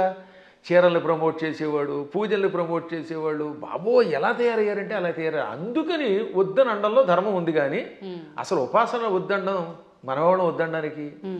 భక్తి కలిగిన ఎవడైనా ఉపాసకుడే. ఎప్పుడూ ఉన్న ఉపాసనలు. కాకపోతే ఉపాసనలు అనేది మీ ఓపికలను బట్టి చెయ్యండి. మోసగాళ్ళ మోసంలో పడకండి. ఈ విషయంలో మాత్రం మోసగాడు తయారయ్యారు, సందేహం లేకుండా. ఇంకా అక్కడి నుంచి వారాహి దేవతకి ఒక గుడి కట్టేయడం, అందరినీ నా దగ్గరికి వచ్చేయండి అనడం, దాంతో వచ్చిన వాళ్ళ దగ్గర ఏమో డబ్బులు లాగడం, చీరలు లాగడం, గందరగోళం అయిపోతుందమ్మా. వాళ్ళని దృష్టిలో పెట్టుకు చెప్పారు తప్ప ఉపాసనలు తిట్టట్లేదు అవతల వాళ్ళు కూడా. ఈ ఉపాసన పేరు చెప్పి వంచకత్వం ఎక్కువైపోవడం వల్ల వంచకులు దృష్టిలో పెట్టుకుని కొంతమంది వద్దన్నారు తప్ప, అన్నవాళ్ళు కూడా ప్రజల యొక్క బాగుని దృష్టిలో పెట్టుకున్నారు కదా, అది మంచిదే. నిజమైన ఉపాసకులు ఆడంబరం లేకుండా ఉంటారు. ఇప్పుడు ఎప్పుడైనా నేను పూజ చేశాను, ఒక్క పూజ బయట పదే చెప్పుకుంటా, డబ్బా కొట్టుకుంటాం, కొట్టుకోం. అత్యవసరం వస్తుంది ఒక్కోసారి. అలాంటప్పుడు చెప్పాలి తప్ప వీటితోటి అవతల వాళ్ళ దగ్గర డబ్బులు వసూలు చేయడం, వాళ్ళు మోసం చేయడం తప్పే. కానీ వారాహి ఉపాసన ఎప్పటిది కాదు, యోగ యోగాలుగా బ్రహ్మాండ పురాణంలో ఉంది. బ్రహ్మాండ పురాణం వ్యాసుడు రాశాడు, కొన్ని వేల సంవత్సరాల క్రితమే ఉంది. అవి కూడా కాదంటే అది వాళ్ళ కర్మ. సంతోషం అండి. మంచి అంటే ఒక నిర్ధారణ అనేది జరిగింది ప్రతి ఒక్కరికి కూడా. అంటే పెద్ద పెద్ద జ్ఞానులు, యోగులే వారాహి అమ్మవారిని ఆరాధించరు, మీరెవరు ఆరాధించడానికి అని ఖచ్చితంగా చెప్పే వాళ్ళు ఉన్నారు ప్రస్తుతం మీడియా ముఖంగా. అసలు లేదు అందరూ ఆరాధించే వాళ్ళు. అంత మొత్తానికి జనాలకి ఏమైపోయిందంటే ఒక క్లారిటీ మిస్ అయిపోతుంది. సంతోషం గురుగారు, చాలా మంచి విషయాలు తెలియజేశారు. ఇంకా సమయం ఉంటే ఇంకా మాట్లాడాలని ఉంది, కానీ ఇప్పటికే చాలా సమయం అయిపోయింది. మీ అనుమతి ఉంటే మరొక వీడియోలో తప్పకుండా మంచి విషయాలు మాట్లాడుకుందాం. ధన్యవాదాలండి. తవ్వండి, తవ్వుతూనే శివలింగం. పరమాత్మకు జీవా సరే, దాన్ని అట్లా కప్పేసేయండి, చూపించదండి. Krishna is there. మూర్తి పూజ కాదు, సాక్షాత్ బ్రజేంద్ర నందన భగవాన్ ఉన్నారు మూర్తిలో. ఏమీ ఆశించకుండా ఆరాధించే వాళ్ళు కూడా ఉన్నారా ప్రభుజీ? నిజమైన భక్తి అంటే మనకు తెలియదు కాబట్టి